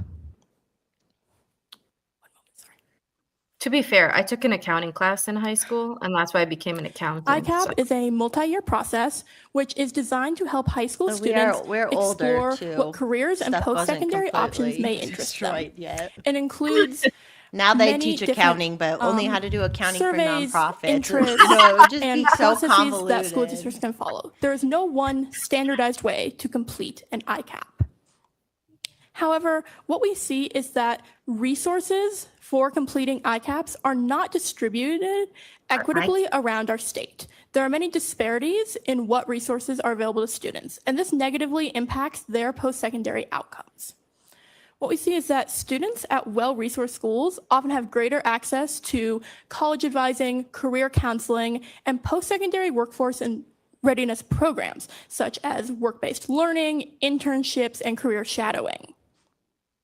This means that students at well-resourced schools often are able to complete more effective individual career and academic plans. They're able to be more exposed Yeah, to those these are the kids who pathways, ended up and they're wanting given their more colleges guidance on redone finding a now. It's all pathway the that is rich right kids. for It's them. not the poor kids asking for their Alternatively, college to get students at less repaid. resourced They were out schools working do not as soon as they have the same graduated level of anyway. advising and opportunity Wait, I as don't these mind well-resourced schools. if they had access This to like means that they may have less like information on which to base their decisions. car, to They may learn also how to not do recognize all of the opportunities available to them Yeah, like unless the they have programs the they used to advising, have which helps them find We it. used to have those, and then they got rid of all of them. We do see that Colorado has a large number of online resources they're for completing an reinventing the individual wheel career and now. academic plan. Right.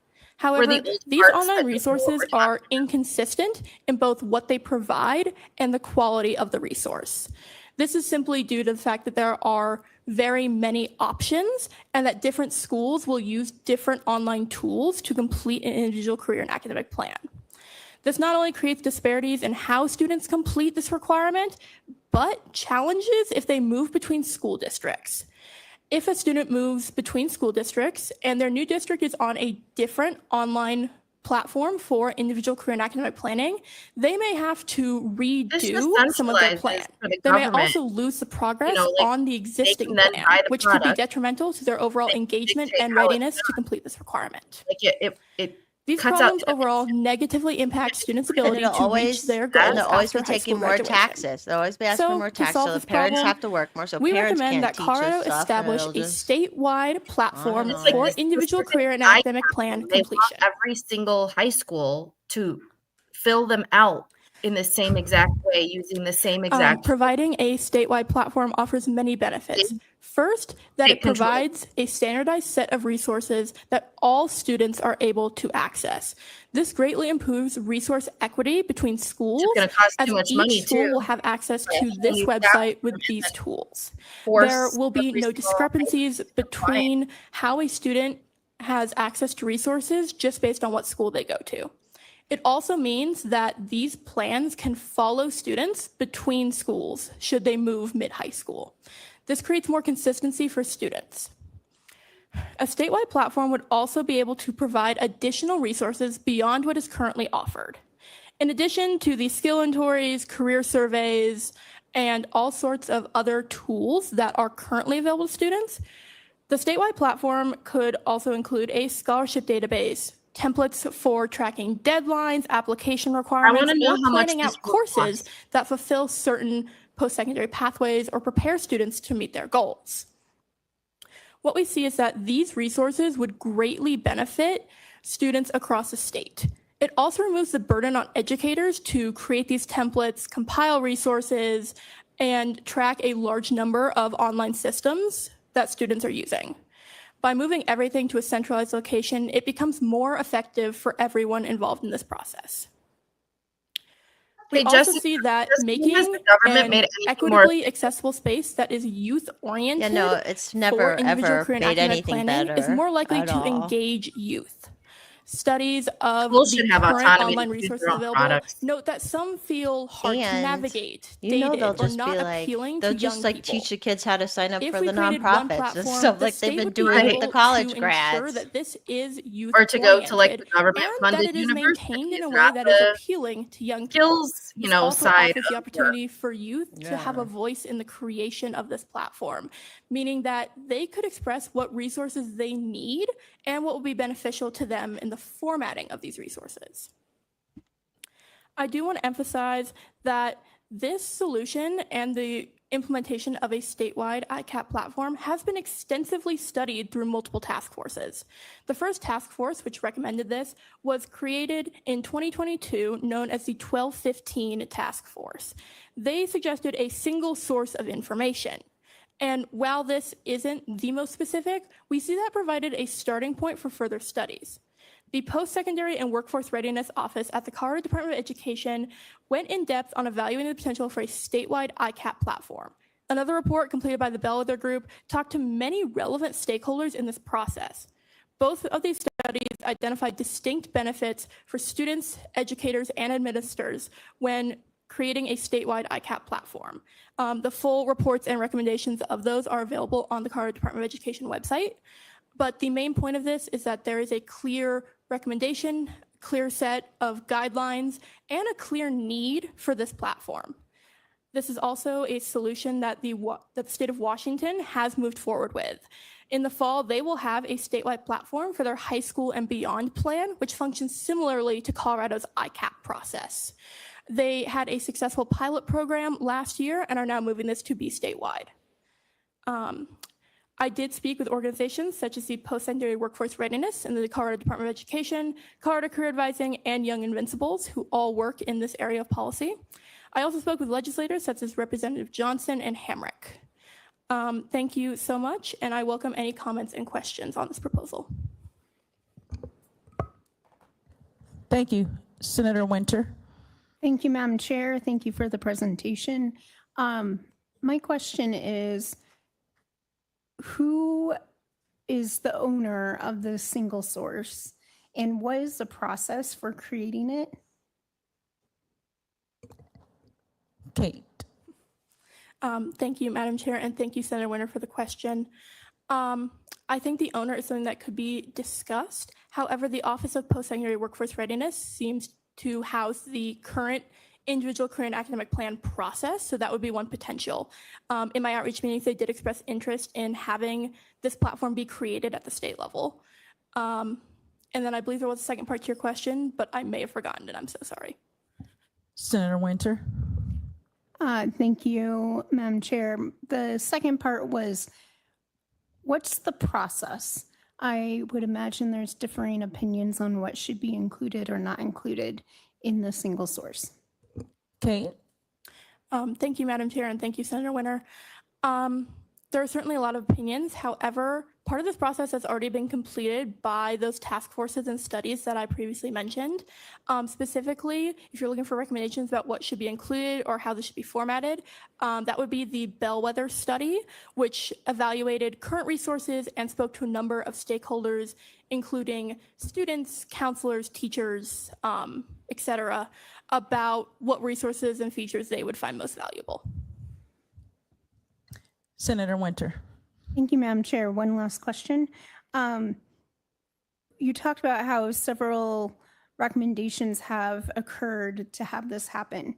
What barriers prevented it from happening so far? Kate. Thank you, Madam Chair, and thank you, Senator Winter. So Cost. obviously I'm not fully informed on every single barrier that might have impacted this process, but when I spoke to the Office of Post-Secondary Workforce Readiness, their main concern was the funding of this platform.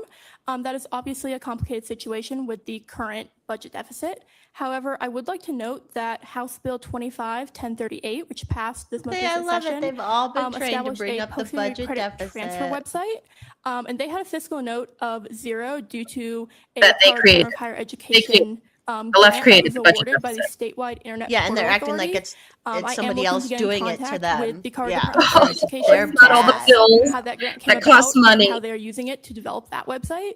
But there are some creative funding options available for online platforms. Thank you, Kate. Representative Bradley. Thank you, Madam Chair, and thank you for this. As a mom of 4 boys whose son just graduated, like I said, went to a very well-resourced school and he dropped through the cracks. He had no idea.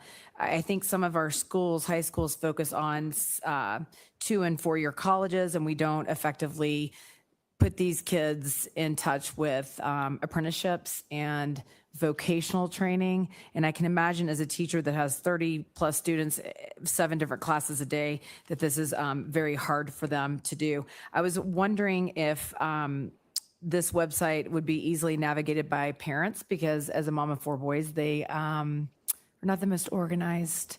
And so they require some parental involvement. So I wondered if that is accessible for parents so that we can know when things are happening in the state to send our kids to as far as vocational training. I wondered if there was a military type of application for people who want to go in the armed services. And then I also wanted to know if this could go between states. Would this, in a centralized system, then be able to follow a kid, like if they're a rising senior who decides to move out of state? Do they have to start this all over again because only Washington State has this, or could this follow them? That was a lot. I'm sorry. I'm Southern, so just let me know if you need me to rephrase. Kate. Thank you, Madam Chair, and thank you, Representative Bradley, for all of the insights. I appreciate it. So starting with parent involvement and parent access, I think that there are ways that this platform could be used to communicate with parents. I don't know exactly how that would work, and that'd be something that I would need to do some more outreach on for like specifics. But I think that there's a lot of potential on this platform to have it apply to many different scenarios. And I would love your suggestions on who I could talk to become more knowledgeable about that.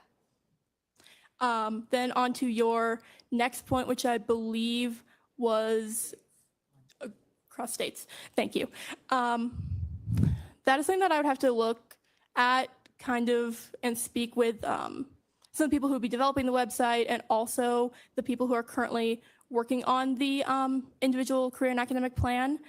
I think that there is a potential for logins to continue across states if it's a platform. However, I do know that this process is currently set up to guide a student up to graduation so that then they know what pathway they would next take. So I think it would kind of depend on how that would fit into the goals of this program. Thank you, Kate. And so the recommendation for this to have one platform, and some other platforms were listed that resources that students currently use. Now, this platform, would that be in conjunction with already is out there? So you're asking, the solution to the problem is to kind of just merge everything together in one set. So in saying that, would there be a cost or no, since everything would be just one platform and it would still be consistent to what it already is? Kate. Thank you, Madam Chair. So in terms of a cost, I assume you're referring to like a cost to schools to use this platform? No, I think cost to house the website and to build it. So there would probably be some level of cost to house a website. Most domains do come with like a nominal fee. However, we do have state platforms that have passed through the legislature recently, so it'd almost be looking at the model that those bills are using to complete those online requirements and seeing kind of the structure that they're under. And that's something that I'm totally open to advice on. And then, I'm sorry, there was another question in there that I did not entirely catch. Well, I was just stating that the websites that are currently out there, I guess that students are accessing here in Colorado, to just bring them all into alignment. So I think you did answer the question, because that's the solution to the problem, right? To just sit everything on one platform. I was just wondering if you all did any research in terms of cost, if there would be a cost, or just merging, the cost would already stay what it is and everything would just come together. Yeah, so I'm not entirely certain on like the specifics of cost of like, merging and hosting a website. Really, They'd have kind of to the create a difference whole between new this and the platform, websites that students are which currently involves using is that hours for those websites developers, are and then privately someone owned, to they're maintain companies. the website and And make so sure it that gets comes at updated. often a cost to Yeah, and then they'd schools also to have to be like greater they'd have to access spend all or this educator money dashboards on combining those shit websites. too, like they always Whereas do. Right, this would then not all come at the a cost to schools schools, making with it all their more contracts accessible that they to have our school districts with fewer that they resources. can't get out of, And then also will have to run out, certain and then they'll have to get on websites this such as new My one, Colorado and we know Journey how are government having to websites are adjust or so remove efficient certain and features. effective. For example, I know they just right? removed their resume building tool. Yeah, that would be only their Whereas at a friends state getting the level, contract we could keep our too, resources of a little more course. consistent People and they consistently know. available to So it'll students, cost us 3 which to would 4 just help with the times more than the continuity market would of provide a for a multi-year similar plan. product. Thank you, Kate. Any more questions? No? Very good. Thank you. Now we'll move to Substance Abuse Policy Committee, promoting the quit line. And we have Das, former Senate District 22. Thank you, Madam Chair. My name is Muqaddas, or Das. I'm 18 years old, and I'm honored to be the former Senate representative for District 22 and to be on the Substance Abuse Committee. I live in Jefferson County, and I recently moved to Aurora. I'm here today because I care deeply about youth mental health and addiction, especially when it comes to nicotine and tobacco use. This isn't something I've just seen in reports or in news. I've seen it in my own school with my own classmates and friends. They use vapes or pouches not because they want to get addicted, but because they're stressed, trying to fit in, or just curious. This is not something that just starts as they just do it to see what it looks like, and it turns to a daily habit. And when they want to quit, they do not always know where to go. Even though we have free help here in Colorado, most had never heard of it before. I was one of them, the Colorado Quit Line. And that has stuck with me because it made me realize how easy it is to fall into addiction and how hard it is to climb out of it when no one shows you the way. You're 18. Despite all the public effort we have made in Colorado, youth and young adults, tobacco and nicotine use are still very real problems. According to 2023 Healthy Kids Colorado survey, 15% of high school students reported using e-cigarettes in the past 30 days. And nearly 1 in 4 people ages 15 to 24 are currently using tobacco and nicotine. National data, on the other hand, 'cause tells it's us legal. that Anyone 90% after of 18, adults, daily it's smokers, legal. tried cigarettes before age of 18. That means most people do not become addicted as adults. They start as kids. What makes this worse is that a lot of these products, especially things like Zine or other nicotine pouches, are discreet, flavored, or marked to feel safe, but they're not. And when you'd want to quit, they don't always know where to go. They don't want to go to their parents, raise their hands in class and say, hey, I need help. That is why the Colorado Quit Line is such a powerful tool. It's free, 24/7, and they offer expert coaches in nicotine replacement therapies. Who's And paying for the free especially, thing? It's confidential. It's made for people ages 12 and older. But despite all that, Colorado Department of Public Health and Environment reported that only 2.6% of Quitline users in 2023 were people ages 15 and 24. That is not because teens do not want to quit. It's because they don't always know where to start or where to go. Our proposal is simple, cost-effective, They and figured based out how on to get the something cigarettes. Colorado has I'm already such done a meanie. I'm successfully. like, figure it We're out, asking kids. the state to require Quitline information to be printed on the back of school The thing IDs. is, even in ID our age, cards. they were In smoking 2023, cigarettes even when it Colorado was passed a legal. law, Like, I don't. House Bill 22-1052, that requires wants to safe do to it, they're gonna tell do it. in the 988 Suicide and Yeah, I Crisis didn't smoke Lifeline cigarettes to in be high school, printed but on I the had student friends that IDs. did. You know what I did That about change it? worked. I didn't In write just policy. 1 year, safe to tell No, report jumped by I just 25%. don't do it around It me gives or I students walked away. quiet, private access to Yeah. help in the moments of stress and crisis. We want to apply the same logic to addiction. If we put the Quitline number and website directly on the student ID, something we all already carry with us, the students, we give them a chance to make a different choice. And for the schools that do not issue the ID cards, we propose that state require them to request free outreach materials from CDPHE or Colorado Department of Public Health and Environment and send that information home with the students and families at the beginning of the school Oh year. yeah, Department of This proposal CDPHE helps youth needs, across the board, more but funding to especially figure this the out, low-income too, I'm student who sure. faces the highest rates of addiction and the lowest access to support. In Colorado, that's over 329,000 students. We're not asking How the much is it gonna schools cost to build new systems or spend tons of money. We're asking them to use what already Marketing. works and expand it to help students quit nicotine. Addiction does not always look dramatic. It's They'll not set always up someone a text collapsing line, at a and the party, first question will or be it's like, a friend, "Have you thought of sometimes just a suicide?" friend who is Every time. struggling quietly, someone trying to And focus they'll in put the it on school, the back of their or IDs someone like feeling they sick do at with practice Grace Line, because they did not iMac get or their stuff. usual dosage. That doesn't work, by the way. Sometimes there's a but friend whatever. saying, I want to quit, but And don't then they always know where force to school go. districts to put up signs Nicotine in the affects the schools developing part of our brain. with those It makes it numbers harder and for lines. students to pay attention, to manage stress, or to regulate their moods. It increases risks for anxiety, depression, and long-term addiction. The On cigarettes are top of what's that, supposed to be many helping do you not see regulate your nicotine as a big mood. deal, especially with products like pouches or vapes that feel more, cleaner, or less visible. But just because it's invisible doesn't mean it's harmless. And that's why visibility matters, not of the problem, but of the solution. If a student is sitting in class and they're feeling that pull of addiction and they flip over their ID and see 1-800-QUIT there we now, go. that could be the There moment we go. they decide to change.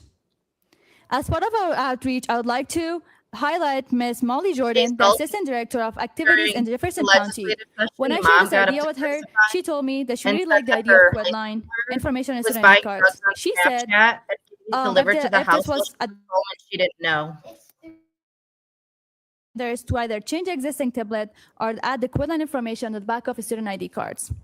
We also looked into other states like California and Texas, and they have run public They just health said it campaigns on that the back integrate of the student Quitline ID and cards. info into student No communication kid and would social come up with that platforms. on their ID. We have modeled this themselves. proposal after systems that are already in place and effective, like Safe to Tell and 988 suicide line. And we believe this small adjustment can have a very big impact. Ultimately, this isn't something about printing a phone number. It's about giving students something real, a tool in their pocket, literally. They can quietly use it whenever they're ready for help. Colorado has Without already parents' taken knowledge, important steps to support and youth then they will mental tax health And now it's time to do Fine. the same for addiction and nicotine. Or Thank you for your suicidal. time and consideration. I'm And then they open to will take any questions and the comments. online medical provider to give you Thank what you, you Doss. need to take care Do of you all have of that any without questions parents' or knowledge. comments? Rep. Bradley. Thank you. And thank you for bringing this forward. Rep. English and I tried to pass a bill last year to take vape ads off of kids' Chromebooks because we know they're being inundated on the school computers. So I was wondering, when I was in Jamaica, on the vape pens and on these cigarettes, they put pictures of like mouth cancer and the health risks and things like that. I'm just wondering if that would be a better equipped type of legislation so that kids can see and visualize the health risks versus the tip line. Not that the tip line's not great as well. I'm just wondering if visually that would be helpful, and that's something that could be placed on the actual companies to be a part of, and then also have to include the tip line as well. I personally opt my children out of the Healthy Kids survey, and I know a lot of people in Douglas County do. So I'm just worried that you're not going to reach a lot of those kids by including those questions. So just a couple of points that I'd love to talk to you afterwards about. Did you have a response, Des? Yes, thank you so much. Thank you, Madam Chair and Representative Bradley. I'd love to talk to you about that, and I do think that's gonna be really important if the kids see what they're getting themselves into. It's probably gonna help them more and kind of stop them to go through that. Thank you. I have a question. Have you all, in doing the research for this, have you all seen that there has been perhaps like a rise in numbers, a percentage with young people who use nicotine? Yes. I'm pretty sure Brandon, our other member, has looked to it, but also we saw in the Healthy Kids survey that 15% of high school students, they reported that they're using nicotine or e-cigarettes products in the past 30 days. Okay. Thank you. Anyone else? The Healthy Kids survey, ask your kids pronouns Thank and you, whether or Des. not they Chair, just- trans, sorry, so Madam opt your Chair. kids out. Okay, Senator Roberts. Thank you, Madam Chair. Thank you all for this presentation. I commend you for finding some very cost-effective proposals here. I did have a question on the 0% nicotine or synthetic nicotine labeling. Are you aware of any other states that have acted to put in place more transparency about what that actually means and how that they could still have negative health impacts? Does? Thank you, Madam Chair. Yes, that's going to be our second proposal, which I'm going to invite Julia Turner to propose that bill. Thank you. Got it. Thank you. All right. I'm actually going to, thank you, Madam Chair. I'm going to pass to Brandon for the second proposal on 0% nicotine, synthetic nicotine. Brandon? Thank you, Madam Chair. My name is Brandon. I'm a 17-year-old rising senior from Pueblo County.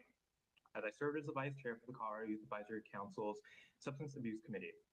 I'm here today to not talk about politics, but to let you know what's impacting the youth in my district and how it's affecting me. As someone who comes from a city where many struggle with substance abuse, I always stay on the right path. Not because I'm better, but because I knew I had bigger dreams than getting stuck and being addicted to substances. To begin, I've seen many of my friends start vaping and using nicotine products as early as 7th grade. That hit home. That hit close to me and how I valued my friends, how I saw people.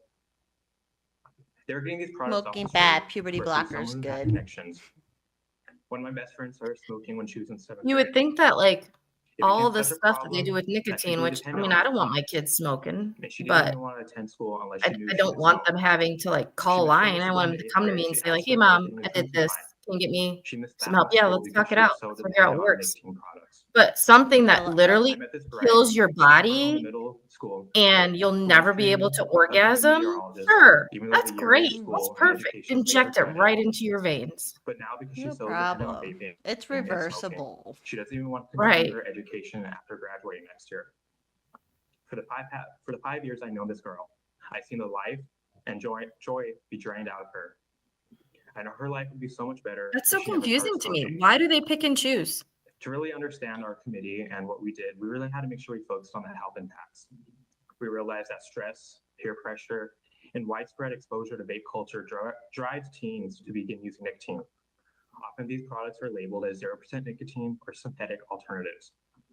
Despite being marked as safer, these products still contain harmful chemicals that could damage the lungs, heart, and brain. Early nicotine use, common before the age of 18, disrupts brain development, increases risk of anxiety, depression, and learning difficulties.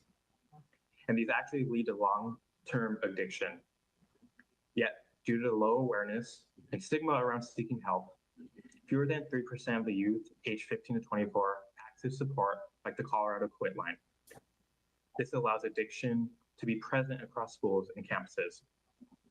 This is why today, representatives and senator, we propose that Colorado regulates products that contain the 0% nicotine or synthetic nicotine, even though they still contain addictive substances.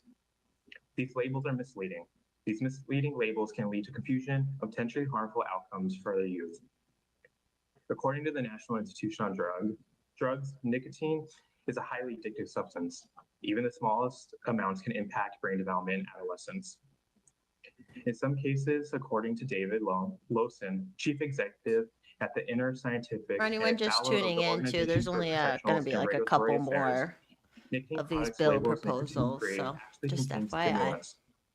They tested products, and the one product It's that still failed them mind-blowing was to me Dr. that they go Gorilla's into such human depth with this other flat crap burner and they vape don't ever product. question They showed us that nicotine products that like are chopping labeled off or body mislabeled parts and actually have injecting like nicotine or what substances in them. some people say is like The product cancer I mentioned drugs already into a turned out child's to have body. 19.7 megagrams of nicotine in it. Yeah, cigarettes are These reversible. nicotine products are Freaking actually I would think it's mislabeled, more and Colorado needs smoking to a couple implement cigarettes stronger is more legislation reversible measures than to stopping regulate nicotine puberty. content, ensuring Right. safe standards You know what and messes with protections your for brain Colorado development? youth. Stopping puberty. During our outreach over the air, one thing that really stood out to me is how we spoke to Giovanni Castro.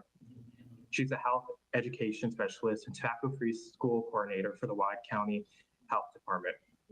She expressed how she 100% supports this idea and emphasized that on any health package or anything dangerous to our health, we need to have large, recognizable labels so we can recognize the health effects and how they will affect our health.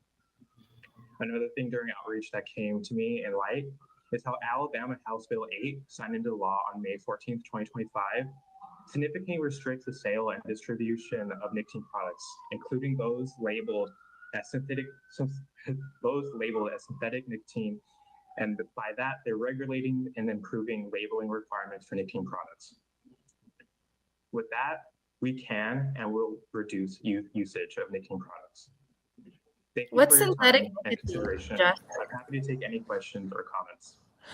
And Synthetic thanks. what? Thank you, Brandon. And real quick, just for the public that are watching, we're talking about the nicotine labeling, and we have Judah and Brandon that's speaking about it, still with the Substance Abuse Policy Committee. So, Judah, if you want to go. What's synthetic nicotine? I think that's like Thank the you, Madam vapes Chair. and My name is Judah. stuff I'm a like that because 17-year-old it's rising just senior from Eagle The County, and liquid I serve as an stuff? at-large seat yeah, I representative think it's on the COYAC's liquidy Substance stuff they Abuse Committee. make. I grew up in the outdoors. I love to ski, hike, golf, bike, and simply be outside. Throughout high school, I've watched friends and classmates and peers develop addictions to oral nicotine pouches, mainly They Zyn. should watch their It always friends starts a with lot. them Maybe saying they're they just going to should try it just once, like and next thing you know, worry we're about out to their be own on the best life part of and their stop life, worried doing about what they other love most, and people's they're discreetly lives. putting a Zyn in their mouth. Oh, Because Tony. despite the euphoria of the They're powder just day, trying to they make can't more go without it. control. I And don't I'm even sure know those. I don't Republicans even in know or notice Denver most and of the time Colorado when will people get have them behind in. anything Because of from how this makes discreet it they are, forward. it's They'll not be like like, vaping where you can I did see or find smell the out, so smoke. you It know is they essentially passed invisible. in This allows Denver youth the to use them ban on almost anywhere flavored while playing nicotine, sports, at home, mm-hmm. or in the but classroom. then they Really got a anywhere. bunch of I'll signatures, give you and another now it's going to example. go to a Last ballot year, I went initiative to a concert with a friend of mine. on We were both having a November's great time, having a ton of fun. And I ballot turned around and he wasn't to feeling try too to good. He overturn was it. shaky, he was They trembling, got and the his face just signatures didn't for it. look good. And I took that's him to some just water to rest. Denver, After right? his That's body just was better, Denver, the yeah. fact that he felt the need to take Wow. a Zyn from a random stranger demonstrates how addicted the pouches are. He had taken it from someone he just met at the concert and was talking. I didn't even know he had taken it and it was too high of a Oh dosage for man, him he to took handle a if Zen, he he would took had a a Zen reaction. patch and he was like Due to so the tripping discrete balls, nature of man. pouches, That's unless what he he had had that sounds reaction, I like. would never know. It's this That thing of like, invisibility is what if makes these you're pouches so 18 dangerous or and easy for older, youth to use. like you A need to be 2024 responsible for systematic your review pulled together choices. multiple studies on oral Yeah. nicotine pouches Just like that found that one 48% social of media bill regular they tried to users were pass because some experiencing ladies like, mouth my lesions, son and bought 37% were experiencing drugs on soreness in the mouth. Snapchat and then died. I was like, your It is son was not only mouth 25. sores, though. There's a concern for cancer risk. Was it A like a Not our 2022 14-year-old? study found cancer-linked Yeah. TSNAs in And even 26 so, products how with do you up to not like 13 if you had nanograms a of these minor cancer-linked child and you don't know TSNAs they're in a getting singular pouch. packages? Like I know kids are Additionally, the spread sneaky of and dosage stuff, but range is still, like vast, I wouldn't have ranging blown from at my 1.79 house. I milligrams don't to know. Like 47.5 milligrams of nicotine in a single pouch. can't ever And critique with this large parenting dosage though, range, especially as a non-parent teens like use me. this to self But I sure as hell excuse will. me. And with this large dosage range, clear labeling of nicotine content was missing on 29 How long products. have we been going after cigarettes and and the nicotine nicotine? strength That this is descriptions were still an ambiguous. issue. Despite this, adolescents believe that these pouches are Well, they get harmless a lot or of better than money out of vaping. it though. It's the same line of thinking that vaping is better than Yeah, smoking. all Because the then they Teens find use this to them. studies and validate their use of these oral nonprofits and nicotine all of pouches, it. even though Yeah, and I many of them think know deep some of down the it's not school good for them. districts got in on a This is why lawsuit a strong last year. data-driven guidance report, as proposed by our policy recommendation Suing like on nicotine prevention and companies? cessation for schools is a necessity. Right now, the Healthy Kids Colorado survey Yeah, currently there was, tracks I know Jeffco cigarettes, got on a vapes, and chew, lawsuit but as no direct about questions promoting, on I don't know if it pouches was like vape or Zyn, if it was On, just or VO. cigarettes This means that Colorado to young currently has no people. accurate, And so the reliable data school on district got on adolescent the usage of lawsuit oral and nicotine then pouches. they won the Other lawsuit so states that like they got a Utah settlement currently from that in their youth lawsuit survey as a school in district. their youth sharp survey already asked They were questions talking on about oral what they were nicotine going to pouch do with use. the lawsuit proceeds. Through outreach, we spoke with Emily Fine at CDPHE's survey team, and she did confirm that the next cycle will include a standalone question on oral nicotine pouches. However, data alone can't change behavior, so our proposal does two things. It formalizes these new questions, giving us data on when, where, and frequency of oral youth nicotine pouch use, and then it directs the CDPHE in partnership with the BHA and the CDE as oversight within their usual 6-month reporting window, as Healthy Kids Colorado survey is currently administered every odd fall, so 2023, 2025, 2027. And the following typical June is of the release, to develop an oral nicotine pouch prevention and cessation guidance report that would then be electronically distributed to every superintendent, charter school principal, and local board of education. The full contents of the guidance report would be left to the expert discretion of the CDPHE and BHA. However, it could include prevalence usage maps across the Sole state, discretion where of kids the are Colorado using them, Department of such as Health, classrooms, of sports, course. home, and recommendations for school prevention and cessation efforts Yeah, because we based trust on the the people data that locked us that would then be down collected so by these much. new survey questions. We also Tried to spoke with force Matt us to Holtman, take the a director of the Children's Behavioral Health experimental Implementation drug. Plan at the BHA, and he was supportive and excited about the Oh, idea that's for a funny. guidance COYAC report for smells school like a districts. tobacco chew. Gathering That's the data funny. and translating it into clear and actionable guidance for schools is how we can help Colorado students and reduce usage of oral nicotine pouches. Thank you for your time and consideration, and I'll take comments and questions. Thanks, Judah. Are there any questions or comments? Representative Bradley. Thank you. I cannot thank the three of you enough. This is a rampant problem that I personally know all too well with an 18-year-old who had a 5-hour nosebleed and I had to rush him to the emergency room. These kids are getting these. He had ordered 40. They didn't even verify his age, all of the above. We are not protecting our children in the state against these addictive things that are out there that we don't even ask for age verification. I am all in. Whatever you guys want to do, I'd love to help you. So thank you.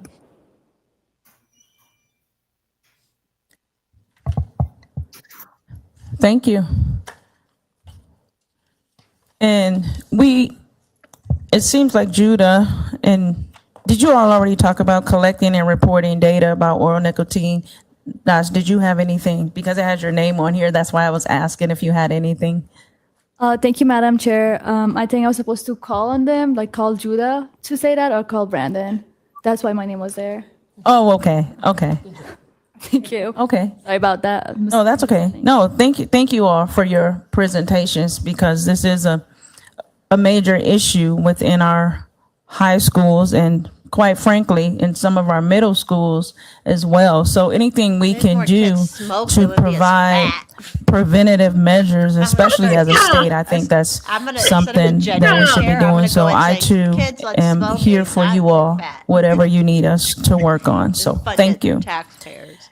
Now we're going to go to Teacher Retention Okay, this Committee is the addressing last Colorado's teacher shortage. Last bill. And I have Sanvi, Micah, and Peter. My thing with the tobacco thing, like, just don't sell it to underage kids. If you're 18 or older, like, you just have to take responsibility for your own actions. Okay. Oh, online.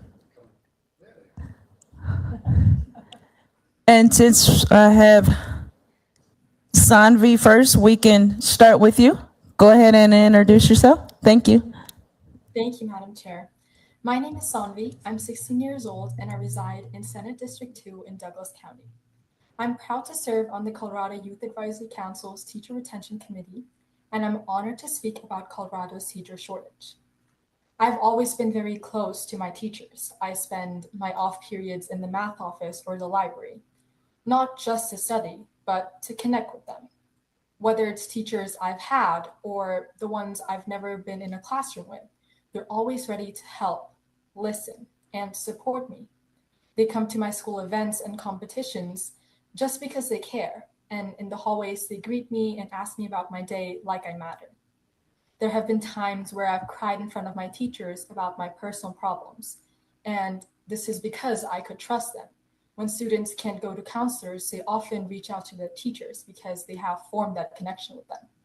I've sat with mine and they sat with me during their own time, just to talk to me and help me feel better.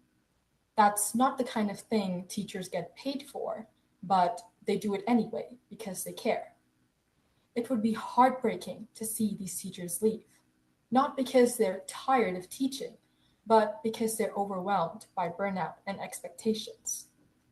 Lately, I've seen that change. These passionate and dedicated educators, the very ones who've shaped my high school experience and all of ours, look exhausted. And it's not because you're having them also it's be the mental ever-growing health load of providers. professional development, or PD, that feels more like a checkbox than a resource.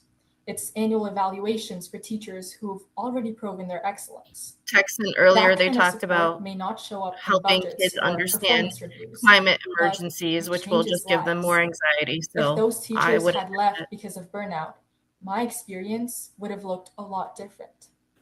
And across Colorado, unfortunately, many students are already living that reality. Nearly half of Colorado's educators are considering leaving the profession, with 61% citing high workloads as the reason. PD because and they now are required evaluations, to also although look meant at to your kids' improve mental health instruction, and try to fix often them. add That's to the not their burden job. instead. And if teachers are the foundation for the youth of Colorado, we need to help lift their burden. So, to address these challenges, I'd now like to invite my colleague Micah to discuss our first proposal. Thank you, Sanvi. Now we'll go to Micah. Thank you, Madam Chair. Colorado is losing its teachers at an unsustainable rate. And the top reason cited is simply excessive workload, especially professional requirements that feel redundant and unproductive. One major culprit is the annual evaluation system, which eats up time and energy without It's offering not the meaningful unions feedback, and the PTA and all these especially for people teachers pressuring rated as teachers to highly do things. distinguished. It's the annual. It ends up going It's over things being that these reviewed. teachers are already You excellent can't at fire a and not teacher really adding basically anything. in a public school. So They our first basically have proposal to is like simple. For teachers who achieve this diddle a highly kid distinguished and get certification caught. on an evaluation, And if they decide suspend not their to cover it annual up, then maybe they'll be evaluations shifted to for another the school very, district. very best top-rated teachers for a Charter 3-year schools like do period have an and annual replace them with review of optional teachers, peer and they're mentoring pretty or enrichment. intense. Public School schools leaders don't. Maybe it's report because spending they're up like to asked to be a mental health provider. 248 hours per year, which is 31 full workdays just on evaluations. Much of this goes towards You have to teachers who are evaluate. already excelling and Some teacher already told them to say enriching this, the lives of obviously. students. Like, And it's important to allow evaluations are these bad. teachers Obviously, to the share their evaluations are not insights with working other because the kids' teachers who proficiency are rates maybe aren't newer going to the up. field, who actually need this But mentoring let's feel bad for the rather than teachers, not simply all the going kids over that things can't that these read and teachers are already therefore great will at. not be able Even to national read a studies lease show that agreement more for an rigorous apartment as an evaluation adult. systems have no significant impact on student outcomes, particularly for already effective teachers. Meanwhile, Peer mentoring How do you and know they're instructional effective if you're not coaching, even just a few sessions, checking to see have how measurable their positive classrooms effects are on both advancing? teacher effectiveness and student learning. Giving excellent teachers more I'm gonna look to autonomy and see removing who's low behind hanging this There's no bill, fruit who was rather than review. consulted bureaucratic with the tasks bill. helps to fight burnout. And burnout is the number Handbook one says reason the why these teachers teachers union leave. was consulted. We talked to a number of Oh, teachers, yeah. both Does it in say in the thing? more numerical Yeah, I'm gonna find surveys it. that we've handed out to teachers at a variety of education levels, as well as more in-person, one-on-one conversations with our own teachers to learn about what's making their lives most difficult. And the one thing that we've heard is that they're just burnt out from things that aren't teaching. We've made Yeah. teaching too much of a Mental profession health. centered around Trying to create the whole professional child, support the development and whole endless child. bureaucracy rather Keeping than secrets from doing what these parents. teachers are best at. Hmm. Giving excellent teachers more autonomy and removing Denver Public uh, Schools, mentoring Douglas programs County don't just Schools, work, they're Tutor, cost effective. In some Steamboat, cases, the Well, returns on mentoring fully offset the costs through better retention and student outcomes. and then they list a This shift frees nonprofit, up time not just Colorado for high-performing Children's teachers, Campaign but by also for Riley principals Kitts, to Vice focus on President early of career Strategy and educators, Government the group Affairs. most at risk of leaving Yeah, of profession. course. In terms of outreach, Dylan we talked to Roberts, a who lot sits of on this committee, to a was one of the variety of legislators sources. consulted. Firstly, we put teachers at And the he's a forefront of lawyer, our right? outreach with a Yeah, survey Harts distributed Cook, to teachers Jenkins, at a Hamrick, variety of Gonzalez, levels, and Smallwood. and we asked them to distribute it to their colleagues.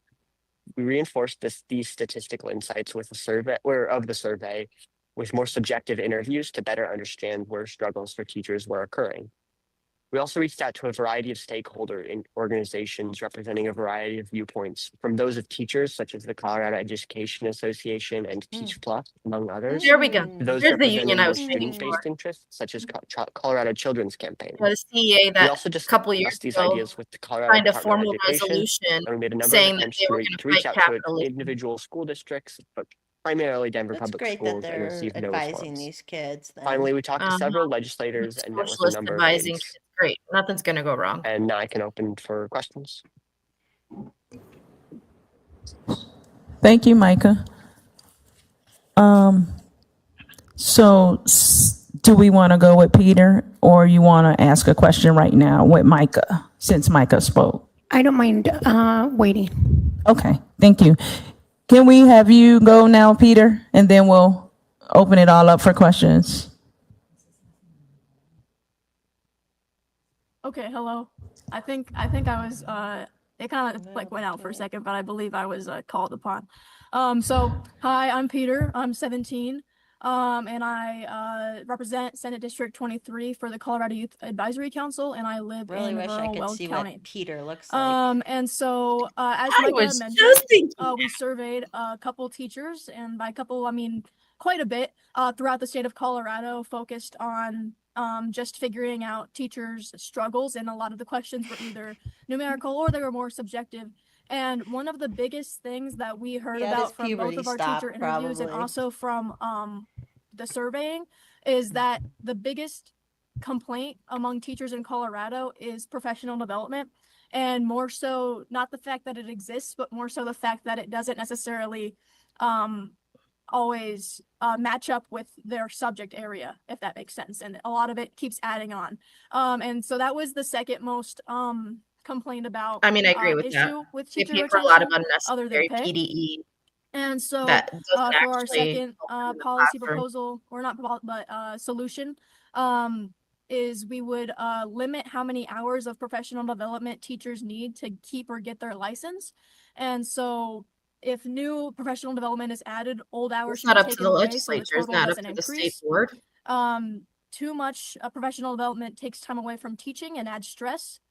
And a cap helps make sure that professional development is helpful and not overwhelming. Many professional development sessions are repetitive or not useful, as said in our survey. So for example, I've had a couple of teachers from my own school, which I've spoken to, and they're like, hey, we've been doing this professional development and it keeps adding on every year.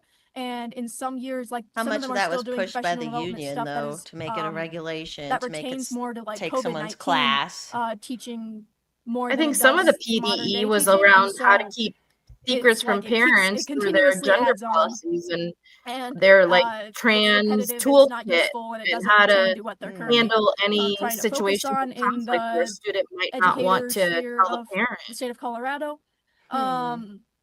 Teachers already work very long hours and handle many tasks. Extra professional development makes it much worse. And too much required professional development leads to burnout and teachers quitting. We've had in our survey, Union just going more in depth with bullying that, we had a lot of leads to people them that quitting. did end up complaining about professional development. We had a question that was like, in the past couple years, have you seriously considered quitting your profession? And majority of our teachers did say yes. Good professional Probably development should fairly focus on normal quality, in not just any more industry. hours. This potential law would help that. And capping professional development hours helps teachers stay in the job and get better training. And I can hand it over to questions now. Thank you. Senator Winter. Thank you, Madam Chair. Thank you for the presentation. I would like to know just a little bit more about that survey. What was your response rate, and was there distribution between both geographic distribution but also the size of the school districts? And I believe that would be you, Micah. Sure. Yes. So one of the great things about our committee is that we're an incredibly geographically diverse committee. So we've had members in Colorado or in Steamboat Springs. We have members in the Denver metro area. We have members in the Denver suburbs, and we have members, namely Peter, who lives in a very rural district. So we were able to sort of distribute it somewhat evenly geographically, and then we made sure to request that these teachers share it with any of their peers so that we could get a sort of as much spread as possible. In terms of the specific response rate, I don't quite have the statistic for you on off the top of my head, but I can respond in an email after this. Thank you. Representative Bradley. Thank you. This is to anyone that presented. I was wondering if you had statistics or the percentages of teacher shortages in Douglas County. I know that we have about a 20% decreased enrollment rate. A lot of parents are choosing to homeschool and do other things with their children. So I was just wondering if you have percentages on the staffing shortages around Colorado. Sanvi. Thank you, Madam Chair, and thank you. So this is data from 2022 to 23, so we don't have the most recent data. But in Douglas County specifically, the teacher turnover rate was 19.5%, and just for schools in general was like around 23%. And then Colorado, again, like as statewide, the staff turnover rate for like everyone or all the staff in Colorado for schools is about 22.9%, which is from 2023. But also based on surveys, we found that about 47%, this was based on survey results, not specifically Douglas County, but all over Colorado. So based on those results, we found that 47% are expecting or wanting to retire or leave the profession. Representative Bradley. Thank you, Madam Chair, and thank you for that answer. I'm curious as to what the specifics are, because I know my sister's a sixth grade school teacher, had to stop teaching because she couldn't afford to be a teacher. Unfortunately, we don't pay them very well. So my experience in Douglas County is that a lot of teachers are leaving the profession just because it's not affordable to be a teacher versus requirements. So I'm just wondering if there's specificity to the surveys as to why 19% there was a turnover rate or the 22% in the entire state. Who would like to take that? Yeah, why are they quitting? What specific reason? Micah? Yeah, for sure. So pay was definitely the number one concern. It's just not something that we are fully able to address in this budgetary environment. So we were looking at what is the most cost-effective and easy ways that we can sort of help to address this crisis. And with actually both of these, we managed to sort of or especially the former, the one about the evaluations. We managed to find a solution that that could, in theory, lower total education expenses by reducing administrator burden as well as teacher burden, which is and then the second most common thing we heard from teachers in our survey and in our one-on-one interviews was that these teachers were doing a ton of work outside of school. So during their schools given working hours, they were doing a lot of this professional development and these evaluations during class time, which didn't leave them much time for essay grading. So this ended up happening on unpaid time outside of school hours, which led to a massive amount of burnout because you simply can't be working all night, every night for your entire life. Representative Bradley. Thank you. So are you saying, I'm trying to write notes, that's why I'm asking so many questions. Are you saying that these teachers' professional development is what they're working on every night, or are they grading? No, so they are not, they're not allowed to do professional development outside of school hours. So that does happen on school time, which then leaves no time for essay grading if their entire school time is taken up by both teaching and doing the professional development. And then the other big concern besides just sort of grading work is they need to make lesson plans. Making and revising lesson plans takes a ton of time for teachers, and it was cited by teachers as one of the top Which is sources funny because most of the teachers I know are detention. using AI to grade and do all of that. Thank you, Micah. Any more questions from my There's colleagues? tons of tools now. If not, I would like to take this moment before I ask my colleagues for last moments or any last comments or things they would like to share. If the committee members had any final comments that you all wanted to express.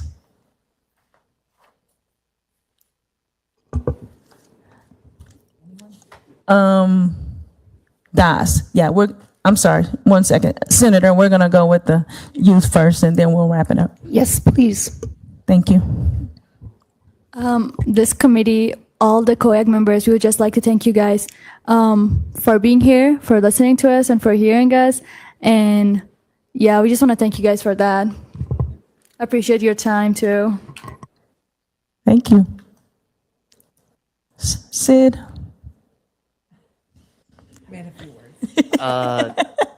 Are we going around or? Yeah, let's just go ahead and go around.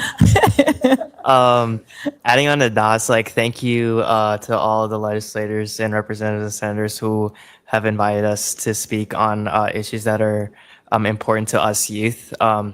Youth usually don't get a voice in many of our real world problems, and this is one way that we want to express our gratitude. Still really not your voice. Thank you. but- Sophie? Yeah, just adding on to what Sid said, this program is truly unique, and there's not many states where students like us have such an incredible opportunity, not only to get to present to you, but to truly be listened to and have this connection with legislators. So we really appreciate your time today. We appreciate all that you've done for us. Thank you. Ali? Thank you, Madam Chair. I guess I we should would listen like to to all echo what this, everyone I else don't has been know. saying, just to thank you guys for your I don't time. care. Personally, I've achieved a lot through this. I've learned a lot I about think they're worried myself about and it the being different cut again. issues affecting both my Because community it does and cost communities 50 around the grand a state. year, And I and think they this send them on program is very impactful, and I'm very grateful that we were able where to they present supposedly come up with all these ideas on their own. Thank you. Kate?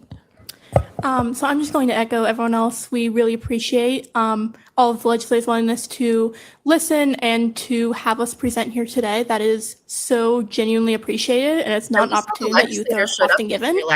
And also just thank you for serving the public and for doing what you do. We recognize that being a policymaker is a complicated job, and so we really respect you and appreciate you for doing that. And then I also just want to give a quick call out to Sarah and Brenda, who are in the audience. They are our staffers, our guidance in preparing all of this. And they have helped me so much with more than one late night phone call, even when we probably all should have been sleeping. And so I just really appreciate all the work that they have put in this year to help us get to this point. Yeah, that's a little weird. Thank you. Representative Bradley is wanting you all to come up and speak since you're in the room on your experience. I'm gonna be quiet.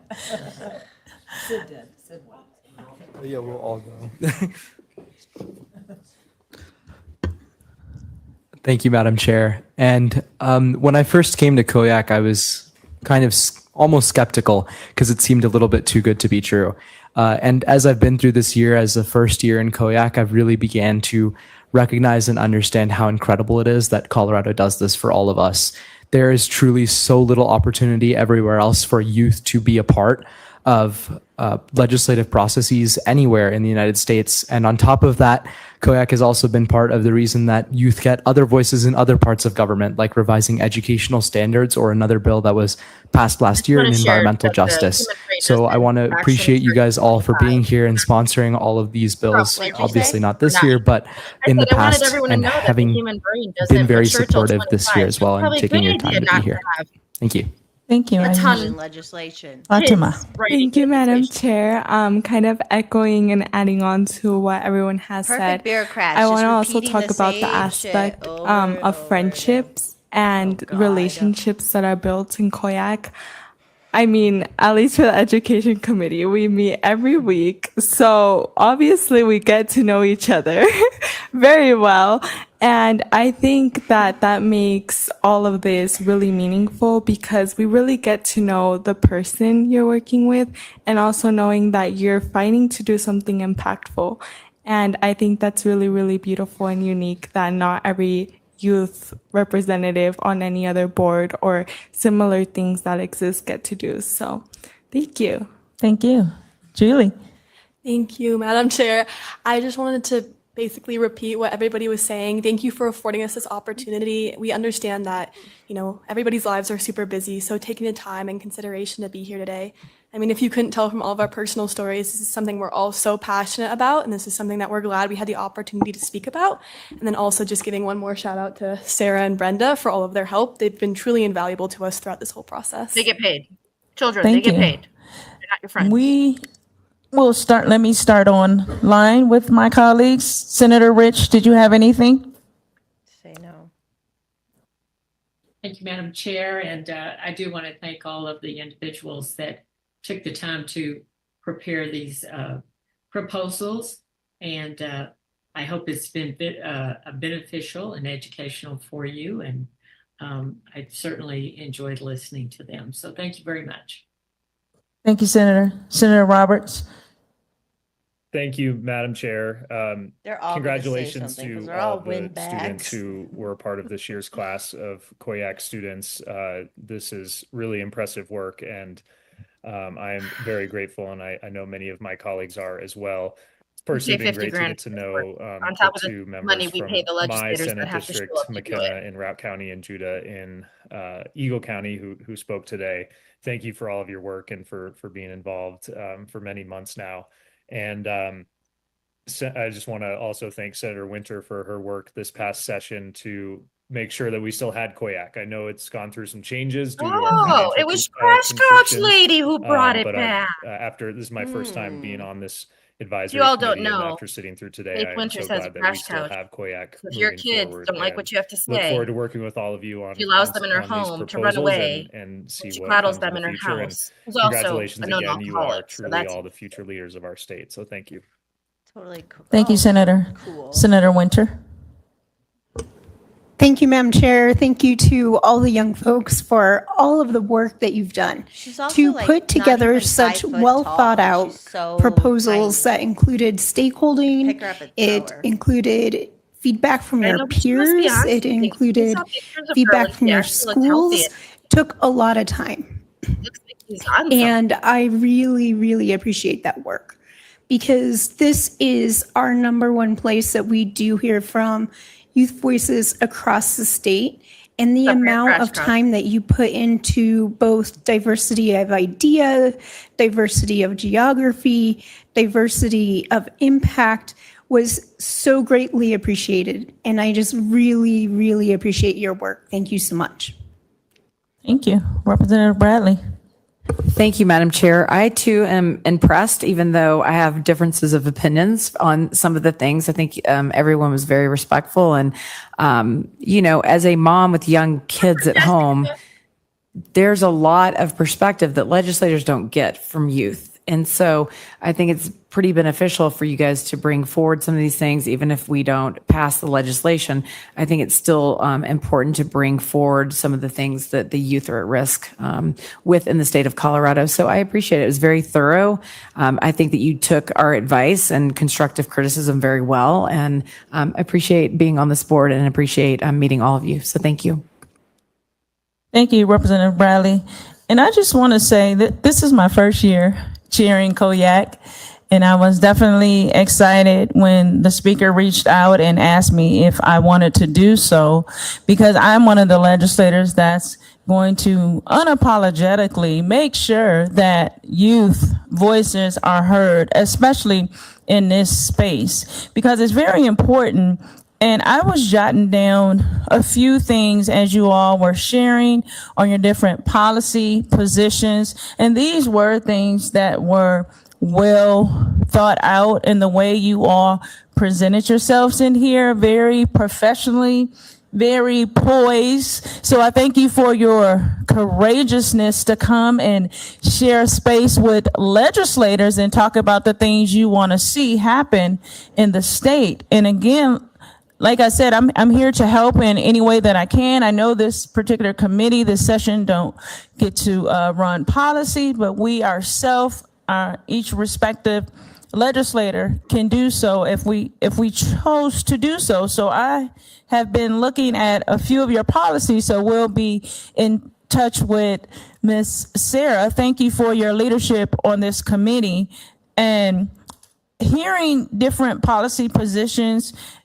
For you all to be mindful of the budget, that's a huge deal. I'm not sure if Micah is on, but that's a huge deal, being mindful of that with coming up with ideas and stakeholding and trying to brainstorm. I don't think they take put 3 bills something anymore. I in front think of that if legislators that's going to be legislators like meaningful, their bills, thoughtful, and then effective. And you legislators all, on their everything that but we there's see no right more here free is bills that come just out of the that. COYAC. And I so think I that's commend different. you all and the Education Committee for leaning into your teachers and your educators I haven't and listened to listening to their English talk wants much and before. needs Wow. and want them to not be I know she's fairly nice, overworked but and underpaid, and wanting their time to be used wisely so that they can continue to affect your educational journey in a meaningful way. That is very important. So I commend you all for leaning into their leadership, leaning into our leadership, listening all of us to understand, although some people may not always agree, but having conversations that are thoughtful, respectful, and listening to understand is what's important. So I thank you all for coming in this space today. It's been my honor for these few hours to chair this committee and listen to you all. Hopefully we can continue on in this work together as we are legislators in this process. It's truly an honor to serve at the head of the state of Colorado. I like to say that. That sounds good. Maybe one day you all will be at the head of the state making Lord, decisions no. and in the seats that we share right now, because you are not our future leaders, but I believe wholeheartedly that you are our leaders of today because you're in this space and doing the work that you've done. So thank you. And with that, I will adjourn the committee. no, thanks for joining me, Val. Yeah. I mean, I am happy now that they can't put policy through. It sounds like they don't get to automatically advance 3 bills to committee. It sounds like they just present them now, and if a legislator wants to pick up one of their bills, then they do, but if not, they all die. I'm All okay right. with that. Well, yeah, let's hope they don't get picked up. Well, thanks for everyone for watching. So I guess they won't do another one where you can testify then, I assume, if It doesn't sound like it. They didn't announce that they'd have an October one this time. Okay. Well, all right. Well, thanks everyone for watching. Thanks for joining, Val. Thank you. Thank you for having me cook your on. dinner. Yeah. I gotta Yeah. do shit too. Shrimp salad Thanks, tonight. everyone. Shrimp salad. Bye, everyone. Bye. Bye.